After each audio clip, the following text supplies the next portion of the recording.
amounts of cloud. And then as we go through the day, we see low pressure edging closer, so showers pushing north and eastward, some of these turning increasingly heavy, the risk of some thunder at times too. But as you can see, across parts of England and Wales, still plenty of sunshine to come. 1 or 2 heavy showers developing, though fresher air moving into the west, temperatures low 20s, still around 30 Celsius for eastern and southeastern England. The heat holding on for one more day. And then later on into the evening, showers continuing to push north and eastwards. The wind starting to pick up around some western coasts as that fresher air moves in. And temperatures more comfortable through the week ahead. Generally the low to mid-20s. Those signs it could get warmer by Thursday. Expect a warm front, moving from the kitchen right through to the rest of the house. Boxed boilers, sponsors of weather on GB News. £54,321 cash could be yours. Cash that you could spend however you like. It's like having an extra £1,000 each week for a whole year to play with. Someone is guaranteed to win this amazing amount of cash. So make sure that someone could be you. For another chance to win £54,321 cash, text cash to 63225. One entry costs £2.50 plus one standard network rate message. Or text bonus to 63225. 5 entries cost £5 plus one standard network rate message. Go to gbnews.com/win. Entries start at £2.50. Call 0903 686 3232. Calls cost £2.50 plus your network access charge. Or post your name and number to GB14 PO Box 8690 Derby DE1 9TT. UK only. Entrance must be 18 or over. Lines close at 4 p.m. on the 1st of August. Please check the closing time if listening or watching on demand. At GB News, we love to hear from you, our loyal community. So drop us a line at gbnews.com/yoursay. There you can talk to each other and also to the presenters live on air. gbnews.com/yoursay, because GB News is your channel, Britain's news channel. Hi, I'm Michelle Dewberry, and my show is your opportunity to cut through all the noise and dive in headfirst to some robust debates. Ideas clash. Situation, No, because the failure is you're deliberately avoiding my point. Nothing's held back. And if you think this is the end of it, wait for more. And we do not shy away from the difficult stuff. Sometimes I want to shake people and say, if only you understood. So join me on Jubes & Co weeknights at 6 p.m, only on GB News, Britain's news channel. Join me, Nana Akwe, for an informative, interactive news programme with a difference. It's fun. No, he didn't say that, though. I'm so surprised. I think there's an element of truth to that. Join me from 3 p.m. every weekend, only on GB News, Britain's news channel. Good Afternoon Britain isn't just about us. The wonderful thing about this programme is it's about everyone watching. It's an interactive programme. Well, there absolutely is something to see here, and we're going to be talking about it more. Whether it's breaking royal news, please bring us up to date, or indeed a particularly punchy speech in the House of Commons. very, very curious. We bring it to you live, and then we bring you live reaction as well. That's Good Afternoon Britain, weekdays from midday. Only on GB News, the People's Channel, Britain's news channel. In the GB Newsroom, we bring you the news as it happens. With our team of dedicated journalists across the UK, we're ready to keep you up to date with what's happening every half an hour, every single day. Bulletins here on GB News, the People's Channel, Britain's news channel.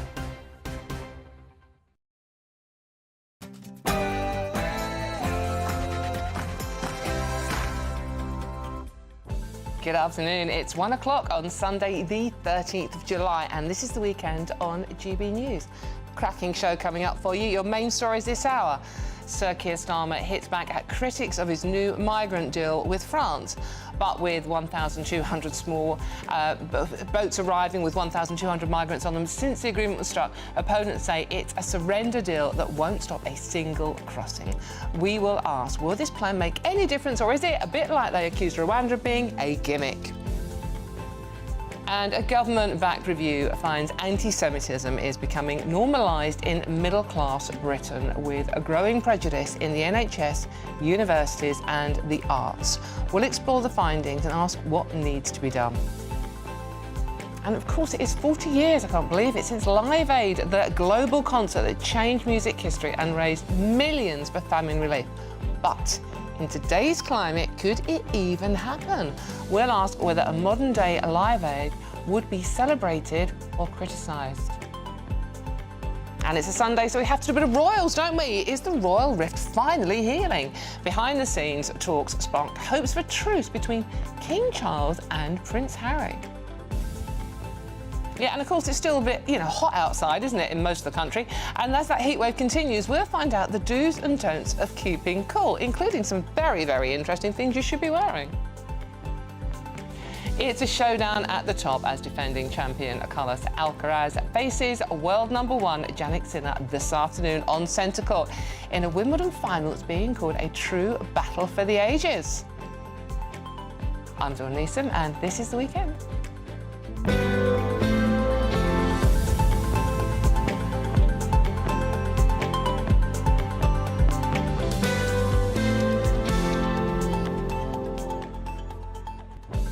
So happy Sunday, people. I hope you had a wonderful Saturday and you're enjoying the weekend. And if the weather's nice where you are, I hope you're enjoying that as well. Because remember, if you are out and about enjoying the weather in your garden or driving somewhere, we are on the radio too. And you can also pick up your device, whether it's a phone or laptop or whatever you've got, and watch us and listen to us on there. There's no escape. There really is no escape. And because this programme is all about you, and I want to know your thoughts on all the stories we're talking about today, from the weather to migrants to Live Aid. Did you watch it last night? I can't believe it's that long ago. Very easy to get involved. gbnews.com/your say and join in our conversation. But we've got a real treat for you today because it's the news headlines and it's read by the one and only Lewis Mackenzie.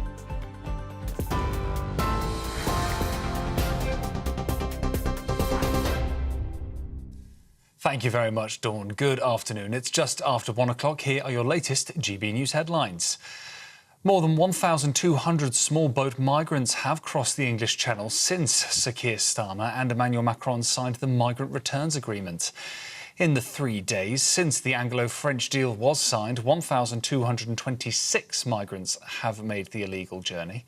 This comes days after the PM hailed the agreement with Paris as a historic deal, allowing for a partial return of small boat migrants arriving in the UK. Transport Secretary Heidi Alexander says 12,000 migrants have been stopped since Labour came to power. She spoke to Camilla Tominey earlier today. The way we're going to solve this problem is by working with the French authorities. This is a pilot scheme. We're keen to see the scheme ramp up if it's successful. We're also working with the French authorities on making sure that they can take action in the shallow waters, in the French waters off the coast of France, to be able to stop small boats from reaching our shores in the first place. We have, by working with France, prevented about 12,000 channel crossings since we came to power, but there's more to do. Meanwhile, the Shadow Home Secretary Chris Philp says that the deal is nothing more than a gimmick. Only 6% of illegal immigrants crossing the Channel will get sent back to France. The other 94% will get to stay in the UK. And obviously, having 94% of illegal immigrants staying in the UK will not act as any deterrent at all. It's another gimmick, just like Keir Starmer's Smash the Gang gimmick a year or so ago, which you'll notice he never mentions anymore, because so far this year we've seen record ever numbers of illegal immigrants crossing the English Channel, the highest number in history so far this year. And I'm afraid this so-called deal, this gimmick last week, is going to make no difference to that whatsoever.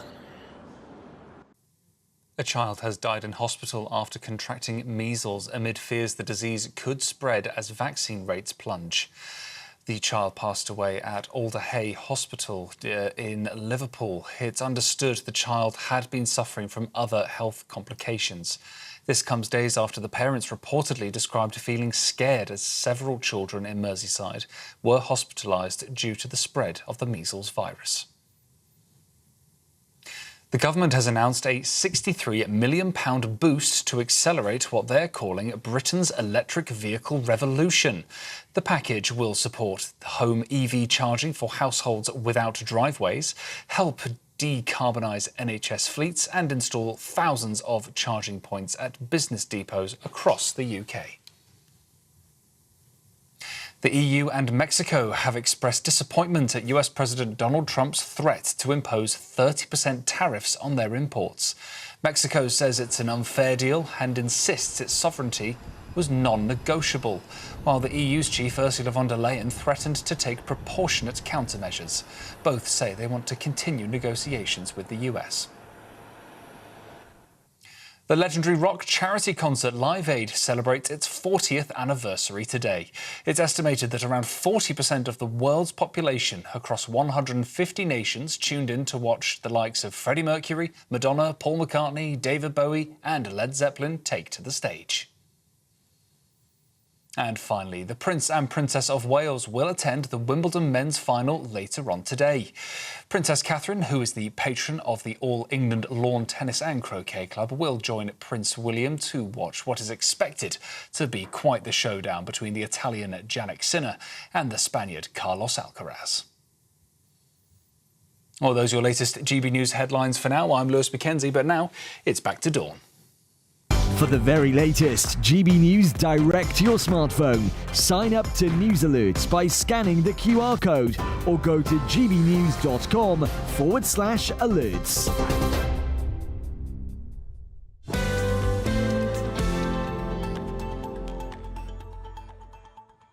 Thank you very much, Lewis. OK, and thank you for your company, because you're the most important part of this show. Now, let's get straight into today's story show. We have got an absolutely packed show, and most of them are going to have you actually wanting to punch something. But try not to. Keep calm. It's a Sunday. First of all, let's talk about that one-in, one-out migrant scheme. We're asking today, will it work? The dust has settled. Everyone's had their opinions on it. We're also wondering about the legal situation. Now, more than 1,200 small boat migrants have crossed the Channel since the UK Prime Minister and French President signed that deal on Thursday. GB News can reveal that exclusively. Meanwhile, writing in Express, Sir Keir Starmer says, I'll work day and night, apart from Friday evenings, obviously, to secure our borders. But the Shadow Home Secretary says he's not doing enough. Have a listen. Only 6% of illegal immigrants crossing the Channel will get sent back to France. The other 94% will get to stay in the UK. And obviously, having 94% of illegal immigrants staying in the UK will not act as any deterrent at all. It's another gimmick, just like Keir Starmer's Smash the Gang gimmick a year or so ago, which you'll notice he never mentions anymore, because so far this year we've seen record ever numbers of illegal immigrants crossing the English Channel, the highest number in history so far this year, and I'm afraid this so-called deal, this gimmick last week, is going to make no difference to that whatsoever.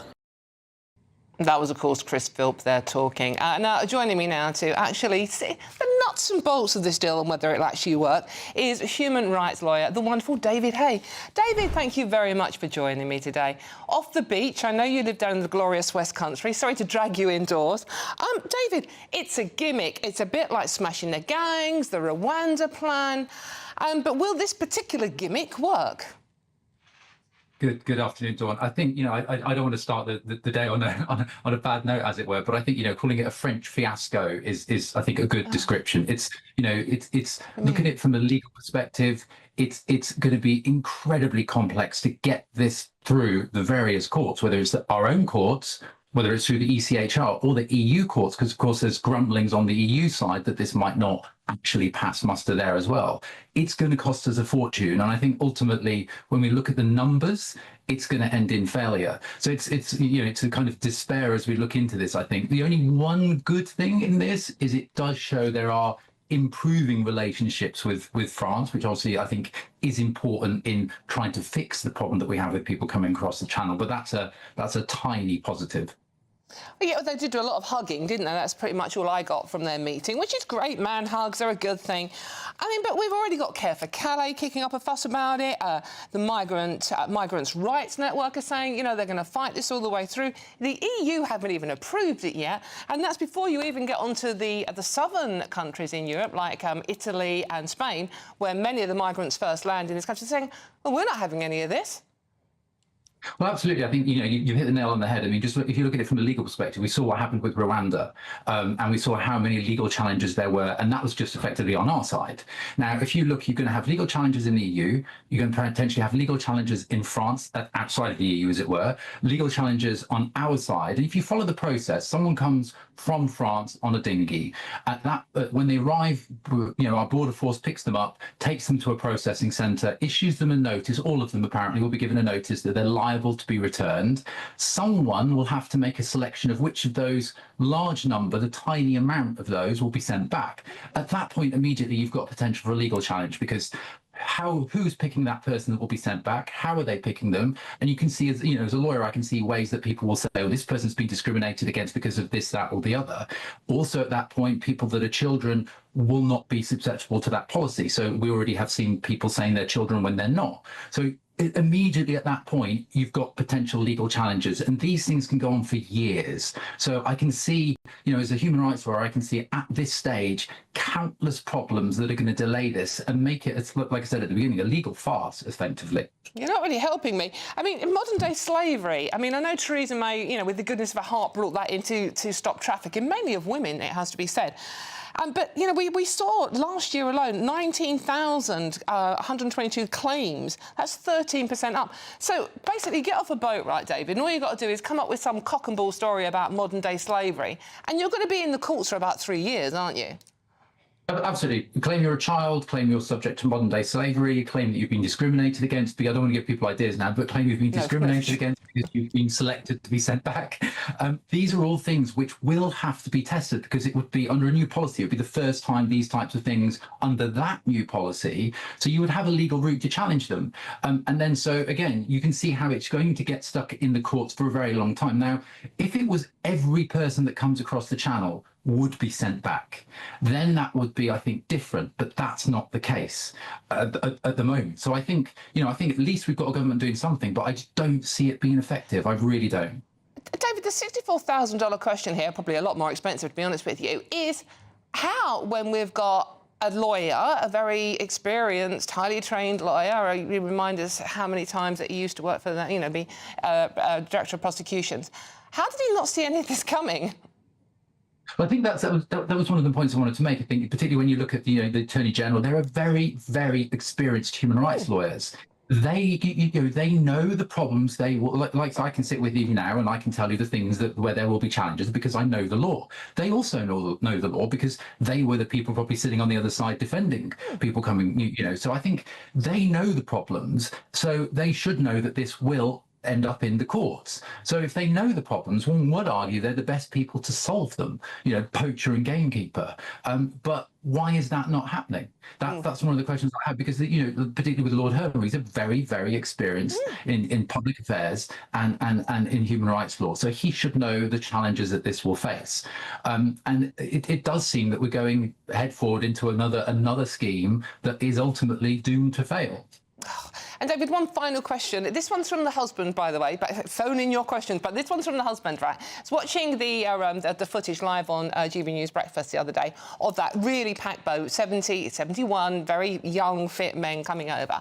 And, the French escorted them halfway, and then our border force picked them up. And do we have to do that? Do we have to actually pick them up and bring them into our shore?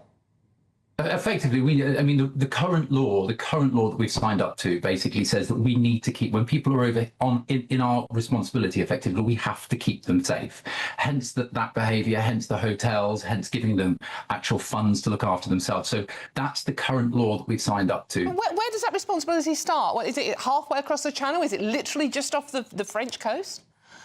Well, technically, it's when they're in our control. So if we've got a French border force handing them over to us and we're accepting them, so that's one of the issues when you see a lot of people coming up with potential solutions where they say, well, we don't take them or we send them back in the channel. But then you have this kind of very difficult situation of handing over responsibility of people. At the end of the day, they are humans. Some of them are genuine asylum seekers. A lot of them are not. Some of them are. So, you've got to have those protections. But like I said, the current laws, you do get this farcical situation where people are effectively looking like that. It does look like it's a ferry from one point to the other, and we're not doing much about it. And I think there are many solutions that we can do, and I think one of the few times I'd agree with the French president is when he talked about we are too much of a draw. So we need to reduce that. It's too easy for people that are illegal to work here. Let's address many of the reasons why people are coming here, and also address people coming across the channel.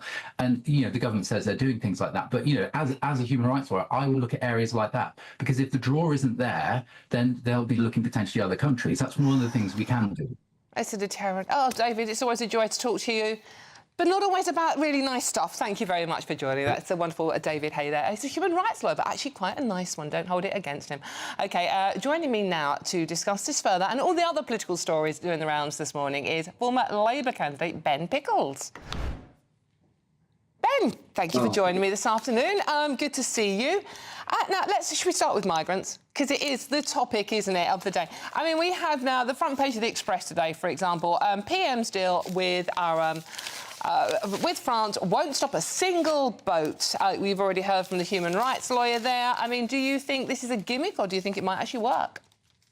Oh, well, thank you for having me on, Dawn, and the team. I actually want to start by agreeing with David, believe it or not, on three He's a human rights lawyer, be careful.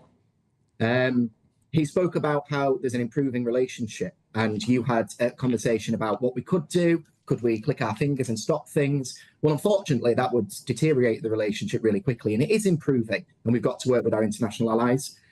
He spoke about the backlog in the system, and we know that that is the case, and that is a medium to long-term solution to fix that, so people are not waiting in limbo.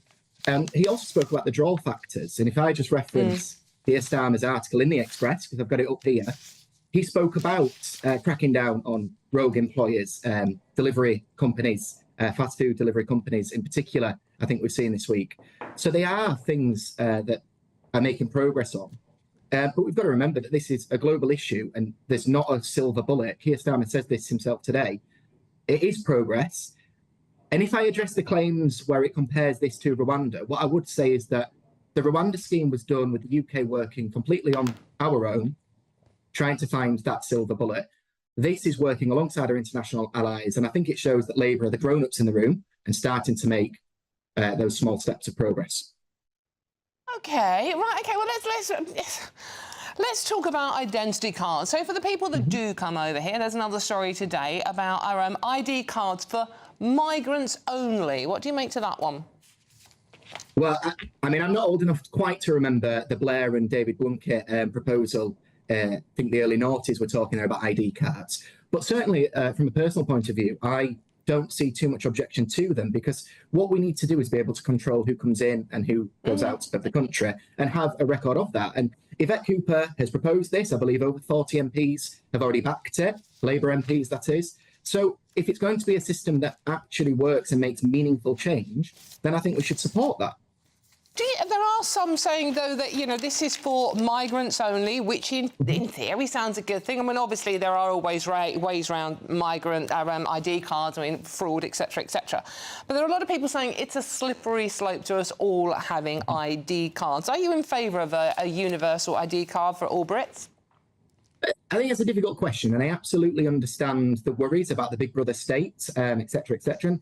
I also understand the point and agree with it to some extent about, we are the party that protects workers. But what I think the ID card proposal does do is cracks down on rogue employers, protects workers, and gives us a sense of fairness. We know, hopefully we could see transparently with that system what is going on. The Home Secretary would have the data released, and we could trust the numbers that are coming in and out at our borders.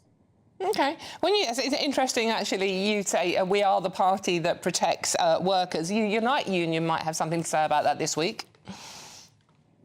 Yes, I know that there's an issue. Obviously, the situation in Birmingham is really difficult, and we all wish that it was stopped. I'll admit to you, Dawn, it's not my area of expertise. I do understand that there's a restructuring process potentially going on. I'd like to see that issue ended. But, looking at the Workers' Rights Bill and certain legislation going through Parliament, I fundamentally do believe we are on the side of workers. Otherwise, I wouldn't have stood on that manifesto. OK, right. Do you think this is damaging for the Labour Party? I mean, as I say regularly on this programme, my dad was old school, our Labour Union rep. He would be turning in his grave at some of the stuff that's going on with the modern-day Labour Party.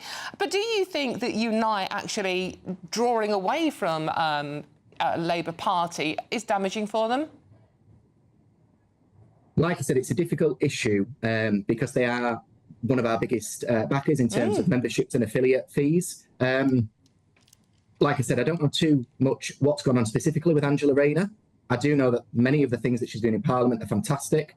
This specific issue, we'd like it fixed. It doesn't help the people of Birmingham. It doesn't help the Labour Party nationally for it to keep going on. And, you know, it's people first at the end of the day. I would hate for Bradford to have this kind of pile-up of rubbish that we're seeing. It's just not good for anyone. No, absolutely. Oh, let's go back to the migrants quickly. The one story I forgot to ask you about was why are taxpayers paying out for migrants, illegal migrants, because they're across the channel illegally, to go to circuses and be treated to burger meals? And there's something to do with Fortnum Mason as well. Don't know what quite happened there. Why are we paying for that? That's a really good question, Dawn. And can I just quote from Keir Starmer's article again, because I've written it down here. He says that people are right to be angry and right to question taxpayer money. Now, I know he's explicitly talking about hotels there, and Labour have pledged to end the hotel situation this Parliament, I believe.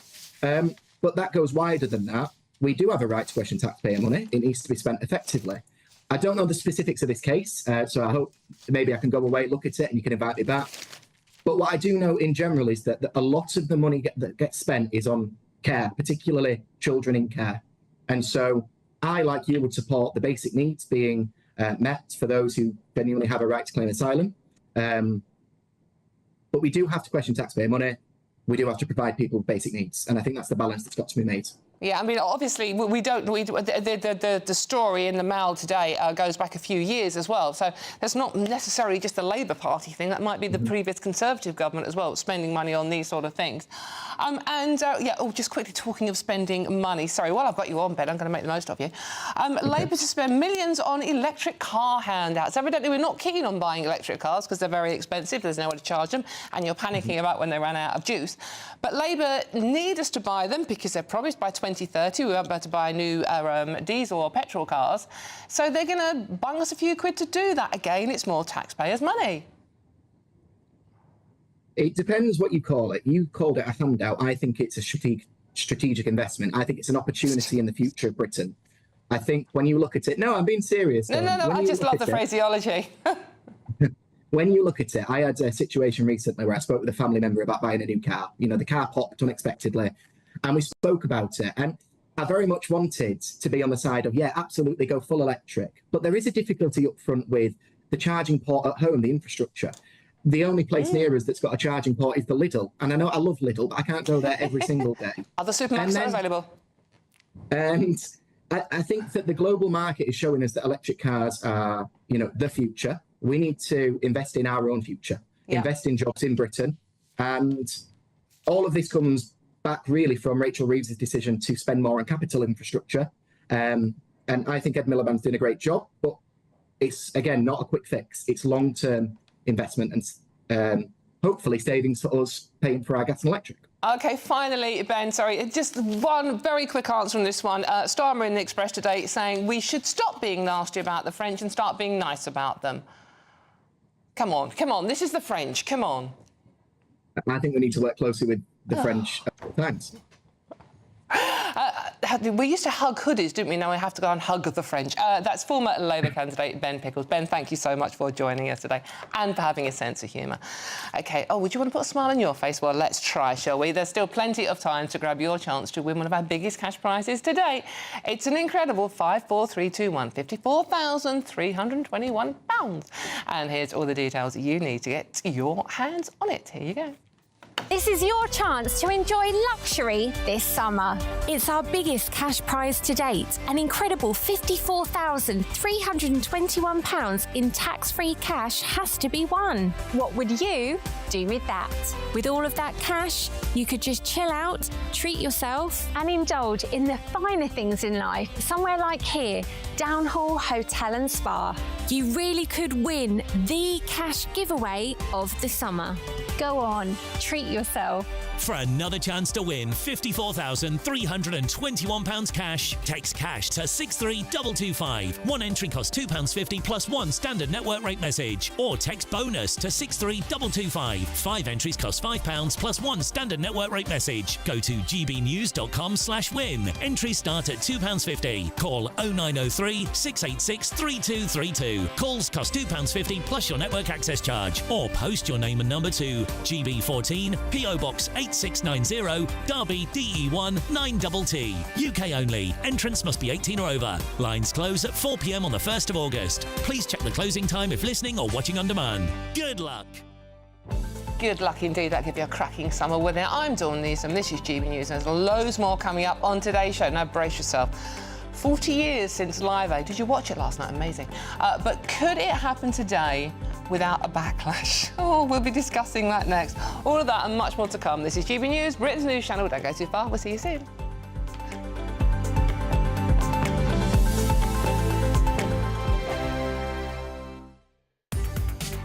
From the school run to the home run, watch a new show for all of Britain. So he can say whatever he wants. A straight talking show where all voices are heard.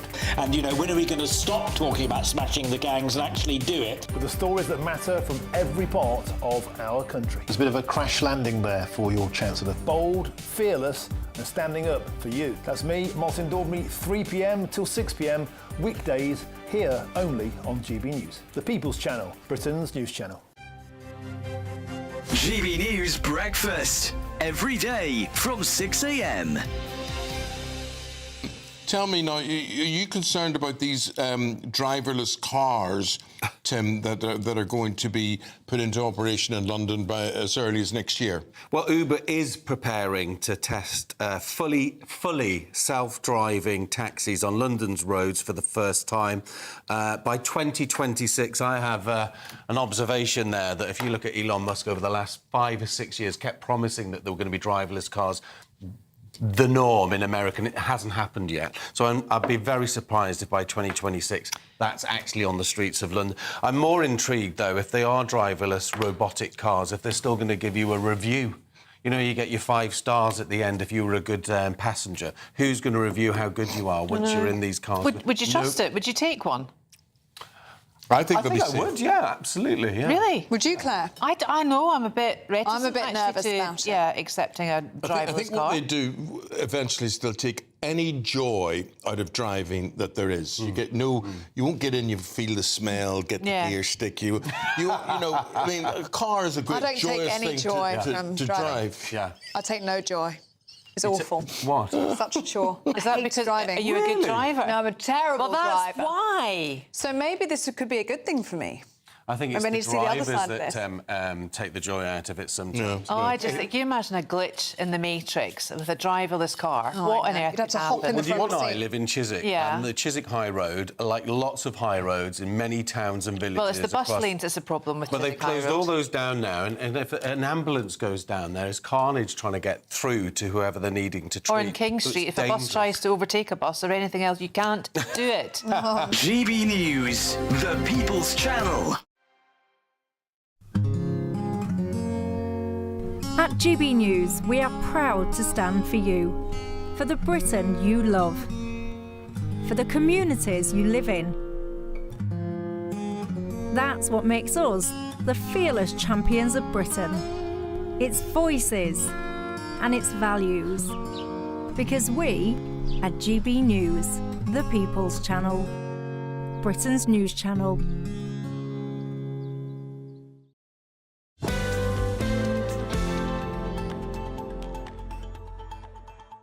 Hello, welcome back to the weekend with me, Dawn Newsom. Thank you so much for your company. Hope you're having a wonderful Sunday out there. OK, last night, did you watch it on TV? I did. Live Aid turns 40 today, and they showed the whole concert, well, 2 concerts in Philadelphia as well, on TV last night, and I was transported back way too long. God, yeah, it feels like yesterday, doesn't it? It was, of course, groundbreaking dual concert held in London and Philadelphia, as I mentioned, and it was raising much-needed funds for famine in Ethiopia. It was based on that documentary where you saw thousands and thousands of starving people. It's awful. It's estimated that 40% of the world's population tuned in to watch the likes of Freddie Mercury, Madonna, Paul McCartney, David Bowie, Led Zeppelin and Queen. Queen were astonishing. Did you see them? Dame Claire Bershinger worked as a nurse in Ethiopia and prompted Bob Geldof and Midge to organise the greatest show on earth after they watched a report of her invaluable work on the ground, helping those starving children. It was, in her words, she faced heartbreaking choices in a horrendous situation. Earlier, she spoke to GBNews Breakfast. Have a listen. I felt vilified. I felt it was my fault that all the ones I turned away. And because they weren't listening to me about the reality of the situation, I decided to stop talking about it for 20 years. Yeah, it was terrible. I can remember one day in particular where I discharged several children and I had room for 50 or 60 more. And I only had 500 in the feeding centre. And outside the feeding centre, I counted 10 rows of children. And in each row there was 100 children. That's 1,000 children. And I had 50 or 60 places. How was I going to choose? And I said to the local Red Cross people who were working with me at the time, you'd better go out and choose them to come in. And they said, we can't do that. That's our brothers, our sisters, our cousins. We know them. You're going to have to go and do it, Claire. So we got together and decided that they would be put in lines and I'd go up and down the lines to look at everybody and just take the ones with sort of a spark of life in their eyes, because I knew the ones who were really severe just wouldn't survive the night. Incredible testimony, isn't it? How do you look at children and decide, well, I'm going to feed you, but I can't feed that one? Awful. But would something like Live Aid even happen today, or would it be shut down over claims of, you know it's coming, don't you, white saviorism? Joining me now is Iman Aitan, anti-racism activist. Iman, good to see you, looking stunning as always. Iman, I watched it last night. I obviously watched it originally. I'm old enough, and it was very moving. But you don't think maybe it should happen today because of the way we now view the white saviour attitude towards Africa? Yeah, I echo your sentiments, Dawn. Thank you for having me, as always. I echo your sentiments. I was even lost when I listened to that. Forgive me, I don't remember her name, but I was listening to her. You just showed her a second ago, talking about her experience having to go through all of that, and I found it very relatable, and I understood her kind of plight and what it was that she was trying to achieve. This is where we go wrong in terms of understanding saviour, this kind of white saviorism. People forget about the historical context, okay? So before I get to Live Aid, let me just give you the context. When we think about black and brown people, or black people, African people, Caribbean people talking about white saviorism, a lot of them are referring to the historical context, right? Something in the past, we all know this, that still lingers and affects our thoughts and feelings and decision-making to this day. And so when we think about white saviorism in the past, it has negative connotations. The reason why is because that actually led to slavery and colonialism in Africa and in the Caribbean for literally hundreds of years. And people forget that, so much so that during the 1700s, white people actually used Christianity, religion, and white Jesus and the Bible to create something called the Slave Bible. So may I just finish my point? So it's very important, please. What I'm trying to say is that they ended up utilizing religion. They created a slave Bible for black people, which was used to pacify, subjugate, and control black people. So when black people think of white saviorism, in spite of all of their noble actions as of late, we still remember what it was that you did with your white saviorism back in the day in 1700s when you decided to create the slave Bible and tell black people that they weren't beneath. I get all that. I get all the history. We do all understand that. We do understand that. No, we don't, but this was about I think you and I do. Not all of your audience, with all due respect. With all due respect, Dawn, not all of us do. I think we do know our history, Iman, now on this one. No, but this was about... Not from the perspective of black people, Dawn, please. Iman, not from the perspective of black people and the victims. Iman, but this was about feeding children. Yes, of course. So you've just discounted everything that I've just said. So I'll No, I haven't discounted everything you just said. I'm just saying that Live Aid was simply about feeding children, mostly children in this case. Why But is that wrong? No, it's not. You've also just spoke about white saviorism, Dawn. That's the whole point of your whole segment. And those two things are connected. Those two things are connected. So hold on a second. I'm going to answer your question. You asked me a question, I'm going to answer it, Dawn, with all due respect. You've started your segment by talking about white saviorism. So I've explained why that is a problem for many people that look like me. You've also spoken about the fact that we have the aforementioned lady who had to go through hell having to try to make sure that she helped. Because savior, to be a savior, is to help. So now we move on to the next part of your point. But those two things are interlinked. Yeah, please remember that. So in terms of why it's a problem now, I'll give you a very simple answer. Two communities, Dawn. Woke versus anti-woke. Those are the two communities as to why it is not feasible for Action Aid or Live Aid or, sorry, not Action Aid, Live Aid to be successful in this day and age. The reason why is because those two communities are at odds. We have the anti-woke that have forgotten about the fact that their white savior complex did good. They ended slavery. They did DEI. They had the Human Rights Act. They had the, Human Rights Act of 1998. They had the Race Relations Act of 1976. They've forgotten about that. And right now in 2025, Dawn, the political climate is saying, I'm anti-woke, so therefore I'm going to forget about what my ancestors did. I'm going to focus on me, myself, and I, and my community. And then you have, conversely, the woke brigade, as your channel potentially likes to call it. Okay? Copyright that. That's been around for a while. We do want to help people around the world and are happy to virtue signal. We can probably agree in that respect. Okay, I'm finding some balance here. And are also conscious of the fact that white saviorism has caused damage in the past. So therefore they are acutely aware of the good and the bad that comes with it. That is the answer to your question. You asked me about white saviorism. You asked me why it's bad. You asked me, I've answered the question. That's the truth. It's good and it's bad, but the reality is we need to remember the historical context. That's the truth, Dawn. That's the truth. Okay. And that's why it's bad. So do you think that the original Live Aid 40 years ago, which raised £150 million for Ethiopia, the Ethiopian famine, should not have taken place? Oh, God, no. You know I'm more intelligent than that, Dawn. You have met me. Please do not answer such a doltish question with all due respect. Okay, of course not. It raised a lot of money. And first and foremost, I just want to say, the reason why it's an issue in regards to the white saviorism is because they did it completely wrong. Their lyrics were antiquated. Their lyrics were generalizations. Live Aid in 1985 was specific. It was talking about Ethiopia and Sudan, 2 countries out of 54, but yet the lyrics was just talking about Africa. Africa's no snow.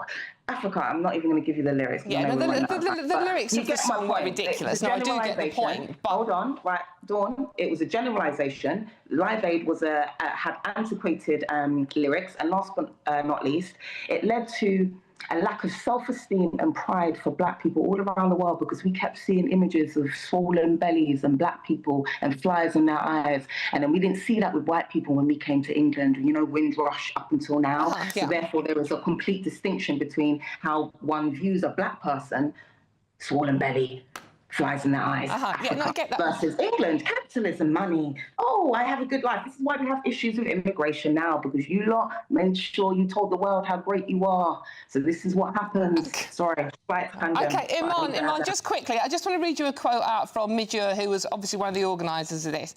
He was saying, you know, about the white saviour attitude. He said, basically, I was speaking to a person that ran a circus, was trying to integrate the kids in South Africa from all the different ethnicities. And I said, well, how does it help that you have, you know, all these different ethnicities? How is it helping that you're mixing them? And he said, well, if you're 30 foot off the ground on a trapeze and somebody reaches a hand out to grab you, you don't care what colour that hand is. And that's exactly what he says they did with Live Aid, not the song, the concert. Everything you just said, Dawn, I'm not going to fight you on that one. Everything you just said. So that's right. So there was no problem with Live Aid feeding children. Right. It's right, nothing's binary. So it's right. However, on a global scale, if we were to try to generalize and think about communities, so one community is the one that's giving the hand and one community is the one that is trying to grab the hand, straight away we are telling everyone that listens to us that one community is less than, one community is higher. Maybe we were just trying to stop people starving. No. Yeah, I'm not disputing that, Dawn. No, Dawn, I'm actually not disputing that. You're forgetting what I'm saying. I'm adding. So I'm not disputing that. Iman, Saving children is incredibly important, but you need to remember Iman, just historical quickly and context that's there. finally, and Iman, I know you don't do anything quickly, my love, but Iman, just quickly, well, I do. If someone was organising a Live Aid now, would you campaign against it? Well, it depends on the lyrics, as I said. As long as it's the not concert. Forget about the it's actual not song, the antiquated, concert. it doesn't generalise, and it doesn't make black people feel as if the they have less concert, not self-esteem and not pride. the song As lyrics. long as, so I'm answering your question, would I endorse it? As long as it is not antiquated lyrics like Bob Geldof, 1985, the first Live Aid. As long as it's not a generalisation in terms of the different countries that you're trying to support, when you're actually talking about two instead, there are actually 54 countries in Africa. And as long as you don't make black people feel bad by showing constant images of black skin with swollen bellies and flies in their eyes, then yes, Dawn. You would endorse Live Aid? Perfect. Iman Aitan, always a pleasure to talk to you. Thank you very much. OK, well, you've heard what Iman's had to say, and she does like to talk, doesn't she, bless her? What do you think? gbnews.com/your say. And not just on what Iman's had to say about Live Aid. I mean, many of you don't support Live Aid yourself. I get that. But what is it about this live saviour thing? Did you agree with what Iman said, that it was portraying black people to be perpetual victims and us, the white people, I am white, well, vaguely yellow, actually, to be saving? Let me know your thoughts on that story and everything we're talking about. I'll just have a chat about Sunday afternoon, to be honest with you. There's loads more coming up on today's show, including the royals. Is the royal rift finally healing? Well, senior aides to King Charles and Prince Harry have been holding some very interesting meetings. We'll tell you more about that and much more coming soon. I'm Dawn Neeson. This is GB News. Don't go too far. We'll see you soon. Hello there, welcome to your latest GB News weather forecast. High pressure has dominated for the past week, bringing some high temperatures, but it's all changed over the next 24 hours or so. Low pressure starting to move in from the Atlantic, the high pressure slipping away, something fresher starting to move in, and the risk of some showery rain in places as well. But a fine end to Sunday for many of us. The low cloud returning across the eastern coast could be thick enough for some showery drizzle at times, and then as we go through the overnight period, we see bands of showery rain pushing north and eastwards. Lots of places will stay dry, but some of the showers start turning heavy across western parts as we head towards the early hours, and another very warm night to come. Temperatures 16, 17 Celsius to start Monday morning, and it's a different picture out there. We see low pressure starting to move in, bands of showers moving in as well, but it's not wet everywhere. There will be sunshine, the highlands starting off on a sunny note first thing Monday morning, but cloudier skies further south and east. Showery bands of rain could be heavy into the borders region, Northern Ireland, Northern England, and some showers down parts of Wales into the West Country as well. Central southeastern parts of England, a dry start, but variable amounts of cloud. And then as we go through the day, we see low pressure edging closer, so showers pushing north and eastward, some of these turning increasingly heavy, the risk of some thunder at times too. But as you can see, across parts of England and Wales, still plenty of sunshine to come. One or two heavy showers developing, though fresher air moving into the west, temperatures low 20s, still around 30 Celsius for eastern and southeastern England. The heat holding on for one more day. And then later on into the evening, showers continuing to push north and eastwards. The wind starting to pick up around some western coasts as that fresher air moves in. And temperatures more comfortable through the week ahead. Generally the low to mid 20s. Those signs it could get warmer by Thursday. In the GB Newsroom, we bring you the news as it happens. With our team of dedicated journalists across the UK, we're ready to keep you up to date with what's happening every half an hour, every single day. Bulletins here on GB News, the People's Channel, Britain's news channel. This is Britain's Newsroom, where your voice matters. It's just astonishing. With expert analysis and honest opinion, we don't just keep you informed. We bring you unique perspectives you won't see anywhere else. Can't argue with any of that. When the news happens, it happens here. On Britain's Newsroom, weekdays from 9:30 a.m. Only on GB News. Join me, Nana Akwe, for an informative, interactive news programme with a difference. It's fun. No, he didn't say that, though.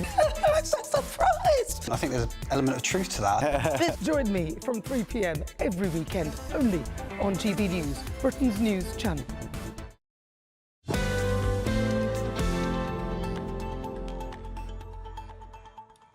Hello, welcome back to The Weekend with me, Dawn Neeson. Thank you so much for your company. Now, loads of you are getting in contact about Iman's views on Live Aid, so please do keep them coming, and I will read as many as I can at gbnews.com/your-say. But for now, we'll come back to that one. Keep them coming there. We are going to talk royals, because King Charles and Prince Harry's senior aides have reportedly held a secret peace summit. Mark was not that secret because I'm talking about it. Marking the first significant move to resolving the highly publicised family feud. The talks were held at a private members club, well, wouldn't they be, in London, and inside sources says it's the final step in restoring the broken relationship between the Duke and Duchess of Sussex and the rest of the royal family. Intriguing, isn't it? Well, joining me now is a former royal correspondent at The Sun, the wonderful Charles Ray. Mr. Ray, thank you so much for joining me on a lovely Sunday afternoon. Charles, what do you make of this one? Is it a truce? Let's not get the flags and the bunting out just yet. We have a long, long way to go, Dawn. This was just a preliminary drink between Tobin Andrews, who is the King's Communications Secretary, and more importantly, Harry and Meghan's Chief Communications person and head of the household, Meredith Mains. Also there was Liam Maguire, who is the Sussex's heads the PR team in the UK. It's a step in what you might call the right direction, but there is a couple of huge flies in the ointment here. One is Meghan.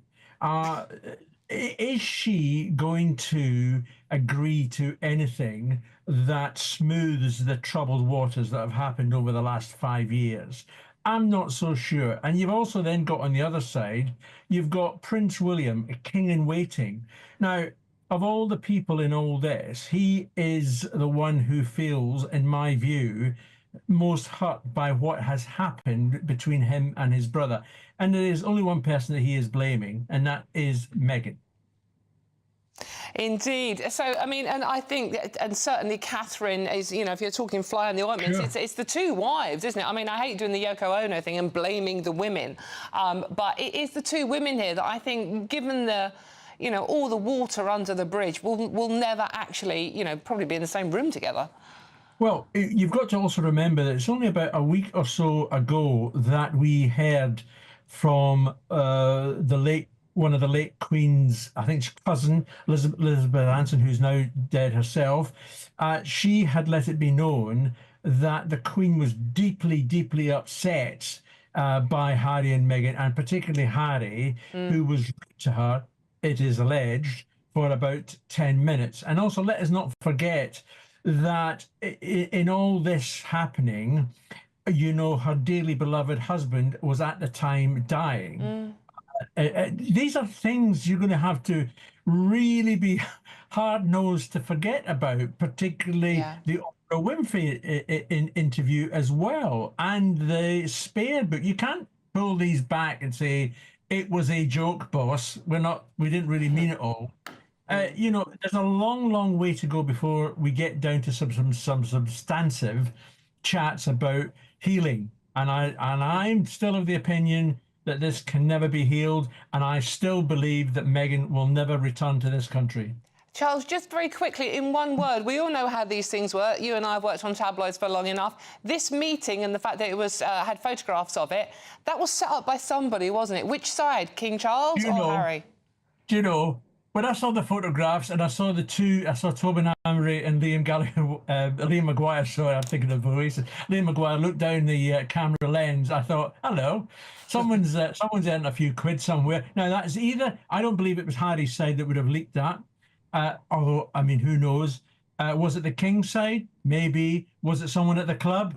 It's a big mystery. But best of luck to the Mail on Sunday. They got a cracking exclusive, cracking pictures, what we would have wanted more than anything. We certainly would. Charles, always a joy to talk to you. That's Charles Ray, former royal correspondent at The Sun and my old work colleague. OK, if you are in search of some holiday sun, here's a forecast for those top European destinations for you. dinner under the stars tonight? That reminds me of our travel insurance. You mean all clear skies? All Clear Travel Insurance sponsors GB News travel destinations forecast.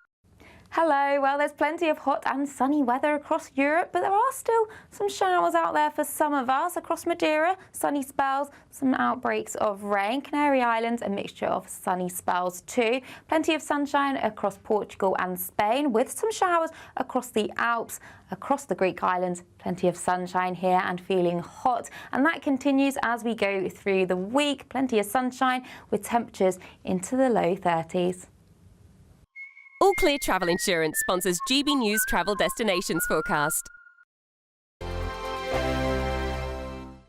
Welcome back to Britain's Newsroom with Andrew and Beth. Hello everyone, Patrick Christie's here. I'm Michelle Duke, Britain's News Channel. News Channel. Access the stories that matter to you.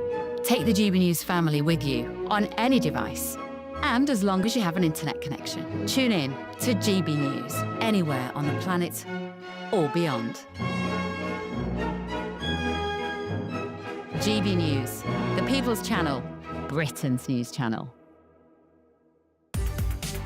From the school run to the home run, watch a new show for all of Britain. So he can say whatever he wants. A straight talking show where all voices are heard.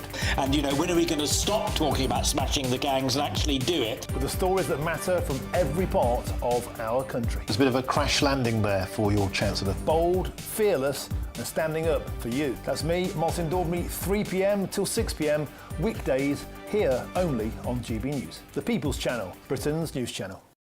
Westminster's full of talk, but out here, it's the real world. Am I allowed to talk then? No, that's it. This is where it matters, real people and real lives. That's what politics is all about. The fact is Trump made a good start. No. Straight answers, no spin, and just a couple of pints. How many fingers have I got up? About 10. So join me for Lee Anderson's Real World every Friday at 7 p.m, only on GB News. The People's Channel, Britain's news channel. You want to know what's really going on in the corridors of power? Labour don't know what to do with you half the time, and that makes you quite lethal in the chamber. Get behind the headlines with Chopper's Political Podcast. Join me, Christopher Hope, as I sit down with the great and the good of British politics. We'll see where this ruling takes us. These are the stories shaping our nation. Chopper's Political Podcast, available now on all platforms. Listen in and stay ahead. Join me, Nana Akweer, for an informative, interactive news programme with a difference. It's fun. No, he didn't say that, Dave. I'm so surprised. I think there's an element of truth to that. Join me from 3 p.m. every weekend, only on GB News, Britain's news channel. Westminster, the ultimate clique. And you're fighting like rats in a sack. But here on the Camilla Tominey Show, we ask the questions the establishment media is too scared to ask. OK, let me ask you a straight question, because I know you're a straight-talking politician. Whether it's net zero, illegal immigration or law and order, nothing is off limits. You had the power then. Yeah, as I and say, now you've lost it. That's the Camilla Tominey Show, a politics show that's fearless. But no, let me finish my question if you don't mind, because it is my show. Sundays at 9:30, only on GB News, the People's Channel, Britain's news channel.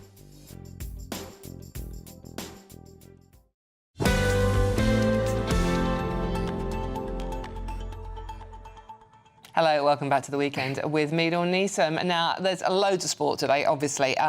Kicking off, Carlos Alcaraz faces Yannick Sinner in Wimbledon men's single final. And later on in the evening, Chelsea face PSG in the Club World Cup, me neither, by the way, where Donald Trump will be in attendance. Obviously, a huge football fan. Joining me now to explain all of this and what's going on is sports broadcaster Aidan McGee, looking, and I'm going to say it, I'm sorry, looking lovely in blue. Say it every time, At your really behest, suits Dawn, you. you know Thank you very much, yes, absolutely. Carry on wearing blue.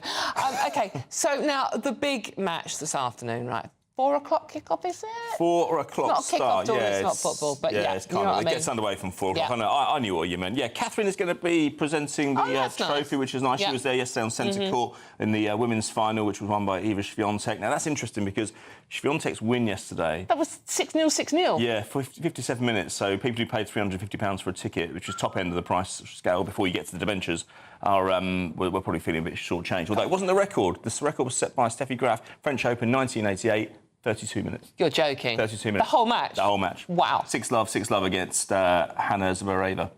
That's incredible. Long time How ago. did you do that? Yeah, but nonetheless, absolutely. Świątek winning was a little bit of a cause of embarrassment for Wimbledon, I suspect, because if Sinner wins today, it means that the winner of the men's and the women's are both guilty of doping violations earlier in the year. They both served bans. Świątek was 1 month. Sinner agreed 3 months after his case went to appeal by the Court for Arbitration in Sport, CAS, as we know it. Nonetheless, Sinner is an outstanding performer. He's shaken off an elbow problem that nearly caused him to exit he's got the strapping, hasn't he? against Grigor Dimitrov in the 4th round, but he's since beat Ben Shelton in straight sets and Djokovic, the legendary Djokovic, in the semi-final. Alcaraz going for a 3rd successive Wimbledon title. And I just wonder now whether we're seeing, at last, a breakout of 2 players who are going to become the eminent rivalry in tennis. And that's why we love That's what we love in sport. We love personalities. You and I are tabloid people by trade, and we trade off names. Our lifeblood is personality. It's friction. Now, these 7 started arguing yet. In fact, the previous generation didn't really argue very much. Nadal, Djokovic, They were Federer, very dull, Murray. a lot of them. They were, but they were brilliant players. They're brilliant players, at least, and they produced brilliant fare on the court. I'm hoping that these 2 do that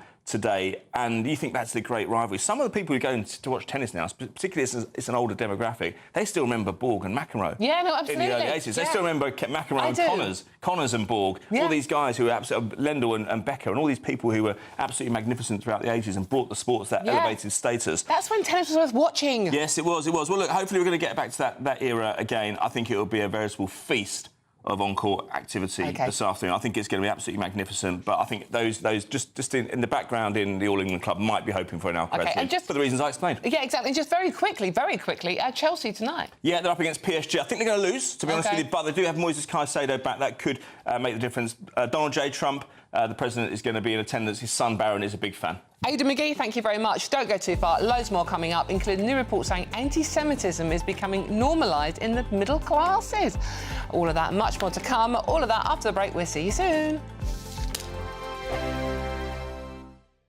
Imagine having an extra £1,000 to spend each week for an entire year. £54,321 in tax-free cash could be yours. Cash to spend however you like. £54,321 in cash could be landing in your bank account this year. For another chance to win £54,321 cash, text cash to 63225. One entry costs £2.50 plus 1 standard network rate message. Or text bonus to 63225. 5 entries cost £5 plus 1 standard network rate message. Go to gbnews.com/win. Entries start at £2.50. Call 0903 686 3232. Calls cost £2.50 plus your network access charge. Or post your name and number to GB14 PO Box 8690 Derby DE1 9TT. UK only. Entrance must be 18 or over. Lines close at 4 p.m. on the 1st of August. Please check the closing time if listening or watching on demand. Good Afternoon Britain isn't just about us. The wonderful thing about this programme is it's about everyone watching. It's an interactive programme. Well, there absolutely is something to see here, and we're going to be talking about it more. Whether it's breaking royal news, please bring us up to date, or indeed a particularly punchy speech in the House of Commons. Very, very curious. We bring it to you live, and then we bring you live reaction as well. That's Good Afternoon Britain, weekdays from midday. Only on GB News, the People's Channel, Britain's news channel. In the GB newsroom, we bring you the news as it happens. With our team of dedicated journalists across the UK, we're ready to keep you up to date with what's happening every half an hour, every single day. Bulletins here on GB News, the People's Channel, Britain's news channel. Mornings don't have to be tiresome, especially if you have the right company. Wake up to news as it happens, opinion and debate, and of course, a little bit of entertainment too. Because when the kettle's on, we're on. That's Breakfast on GB News, a show worth waking up for. Every morning from 6 a.m. Only on the People's Channel, Britain's news channel. We'll spread the news, you spread the word. This is Britain's Newsroom, where your voice matters. It's just astonishing. With expert analysis and honest opinion, we don't just keep you informed. We bring you unique perspectives you won't see anywhere else. Can't argue with any of that. When the news happens, it happens here. On Britain's Newsroom, weekdays from 9:30 a.m. Only on GB News. At GB News, we love to hear from you, our loyal community. So drop us a line at gbnews.com/yoursay. There you can talk to each other and also to the presenters live on air. gbnews.com/yoursay, because GB News is your channel, Britain's news channel.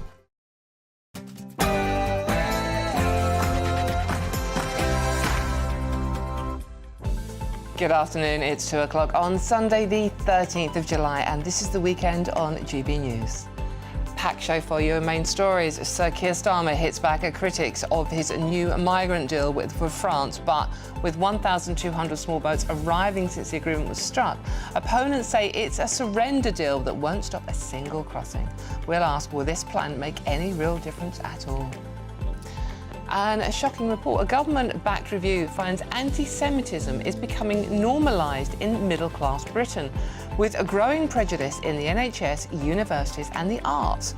We'll explore the finding and ask what needs to change. And is the royal rift finally healing? Behind-the-scenes talks spark hopes of a truce between King Charles and Prince Harry. And yeah, the heatwave continues. We'll find out the do's and don'ts of keeping cool. I'm Dawn Newsom and this is The Weekend.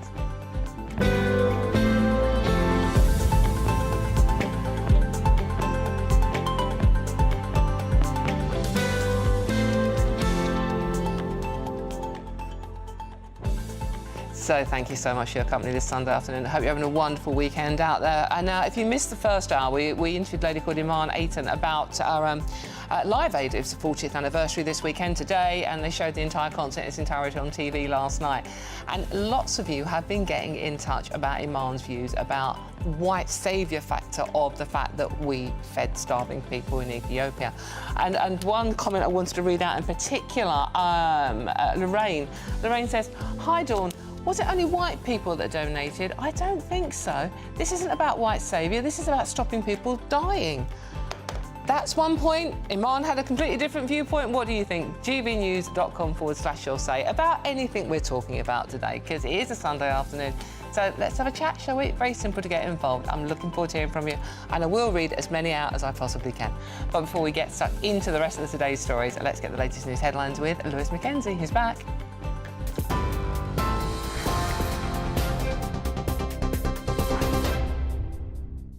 Dawn, thank you very much. Good afternoon. It's just after 2 o'clock. Here are your latest GB News headlines. More than 1,200 small boat migrants have crossed the English Channel since Sir Keir Starmer and Emmanuel Macron signed the Migrant Returns Agreement. In the last 3 days since the Anglo-French deal was signed, 1,226 migrants have made the illegal journey. This comes days after the PM hailed the agreement with Paris as a historic deal, allowing for a partial return of small boat migrants arriving in the UK. Transport Secretary Heidi Alexander says 12,000 migrants have been stopped since Labour came to power. She spoke to Camilla Tominey earlier today. The way we're going to solve this problem is by working with the French authorities. This is a pilot scheme. We're keen to see the scheme ramp up if it's successful. We're also working with the French authorities on making sure that they can take action in the shallow waters, in the French waters off the coast of France, to be able to stop small boats from reaching our shores in the first place. We have, by working with France, prevented about 12,000 channel crossings since we came to power, but there's more to do. Meanwhile, the Shadow Home Secretary Chris Philp says that the deal is nothing more than a gimmick. Only 6% of illegal immigrants crossing the Channel will get sent back to France. The other 94% will get to stay in the UK.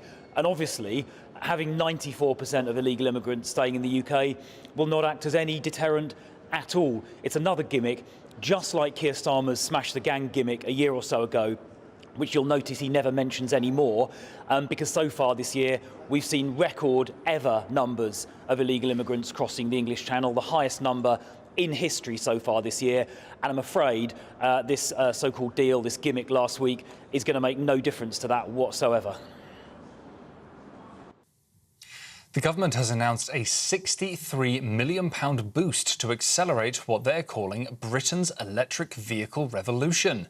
The package will support home EV charging for households without driveways, help decarbonise NHS's fleet, and install thousands of charging points at business depots across the UK. Talks between the Health Secretary Wes Streeting and the British Medical Association will take place next week in a bid to avert strike action in England. Resident doctors, previously known as junior doctors, announced earlier this week that they will walk out for 5 consecutive days in late July over a dispute about pay with the government. The BMA says strikes would only be called off if next week's talks produce an offer it can put to its members. A child has died in hospital after contracting measles amid fears the disease could spread as vaccine rates plunge. The child passed away at Alter Hey Children's Hospital in Liverpool. It's understood the child had been suffering from other health complications. This comes days after the parents reportedly described feeling scared as several children in Merseyside were hospitalised due to the spread of the measles virus. The EU and Mexico have expressed disappointment at US President Donald Trump's threat to impose 30% tariffs on their imports. Mexico says it's an unfair deal and insists its sovereignty was non-negotiable, while the EU's chief, Ursula von der Leyen, threatened to take countermeasures. Both say they want to keep negotiations with the US open. The legendary rock charity concert Live Aid celebrates its 40th anniversary today. It's estimated that around 40% of the world's population across 150 nations tuned in to watch the likes of Freddie Mercury, Madonna, Paul McCartney, David Bowie and Led Zeppelin take to that famous stage. And finally, the Prince and Princess of Wales will attend the Wimbledon men's final later on today. Princess Catherine, who is the patron of the All England Lawn Tennis and Croquet Club, alongside Prince William, will watch what is expected to be quite the showdown between the Italian Yannick Sinner and the Spaniard Carlos Alcaraz. Well, those are your latest GB News headlines for now. I'm Lewis Mackenzie. Now it's straight back to Dawn. For the very latest GB News direct to your smartphone, sign up to News Alerts by scanning the QR code or go to gbnews.com/alerts.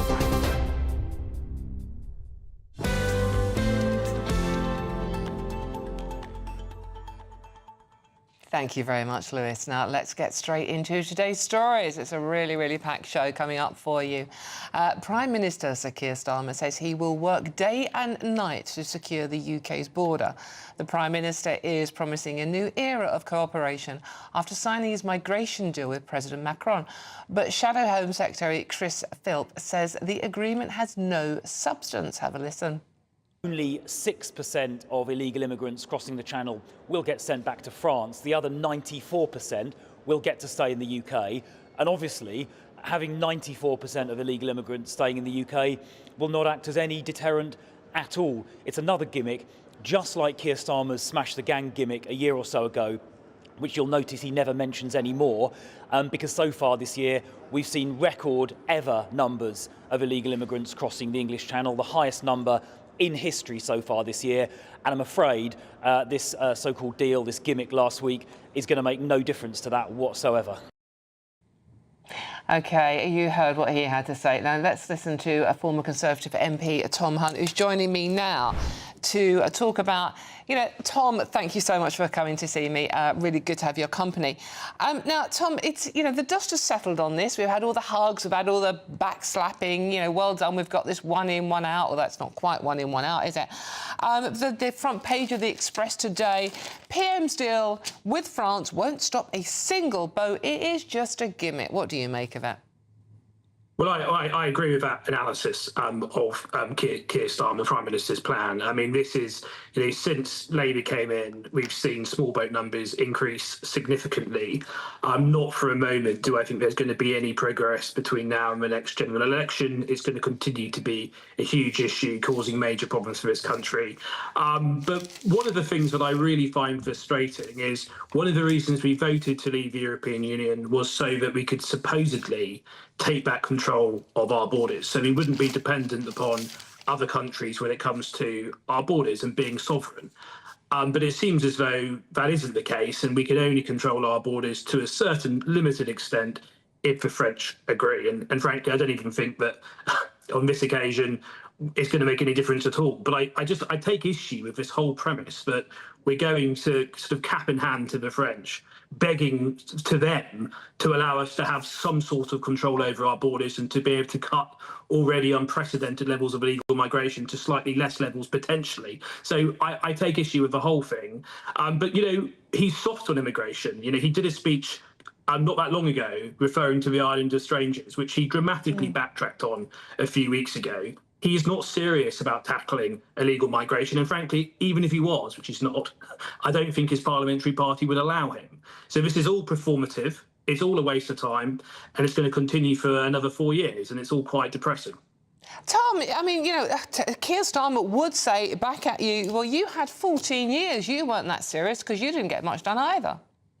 Well, I mean, my record as a backbench member of Parliament on these issues was pretty unwavering.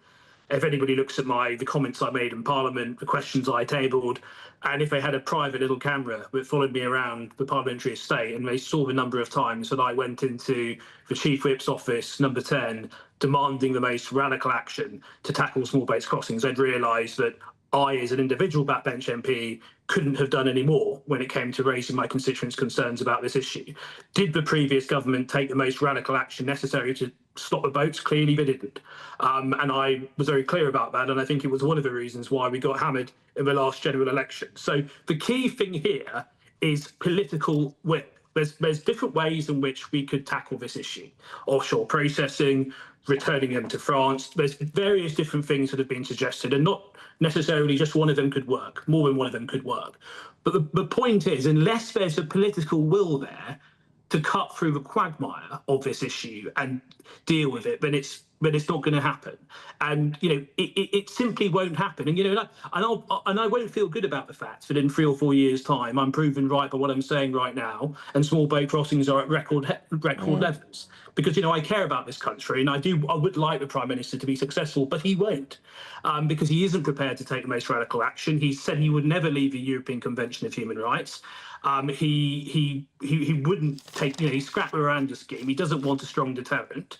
And frankly, the French, it's not necessarily even in their interest to solve this problem, because ultimately, if a lot of the people don't get over to the UK, they'll just be claiming asylum in France. So I don't necessarily trust President Macron at all. He's looking after the French national interest. Well, but hold on a minute, Tom. I have to pull you on this one, because the other thing Keir Starmer is saying is we have to stop being nasty about the French, and you've just exhibited pure Frenchism there.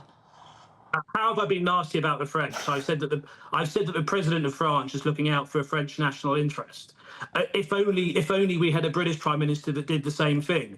And actually, I think that is the thing here. I think there's a growing number of people in this country who think, isn't it time we had a Prime Minister who unashamedly stood up for a British national interest and didn't apologise for that? Because, President Trump gets criticised for his kind of approach and some of the language that he uses. But I think there are really encouraging signs in the US about how they're dealing with their illegal migration problem. Because, if you're thinking about entering the US illegally and you've got President Trump as president, you're thinking that's probably not a great thing for my plans. You see Keir Starmer, and it's like, bring it on.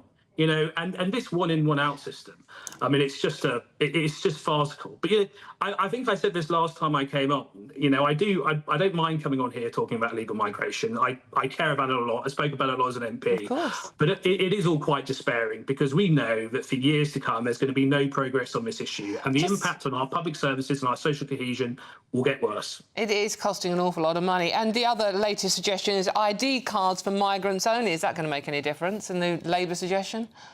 I mean, potentially, but the thing is, I mean, I don't trust the Prime Minister as far as I can throw him.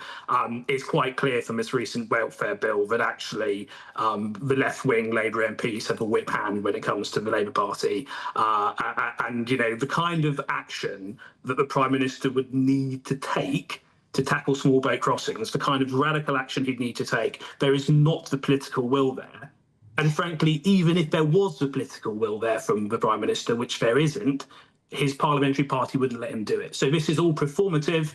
It's all trying to take the public on a ride into believing that we might actually sort the problem out. But you know what? I don't think the public's buying it for one moment.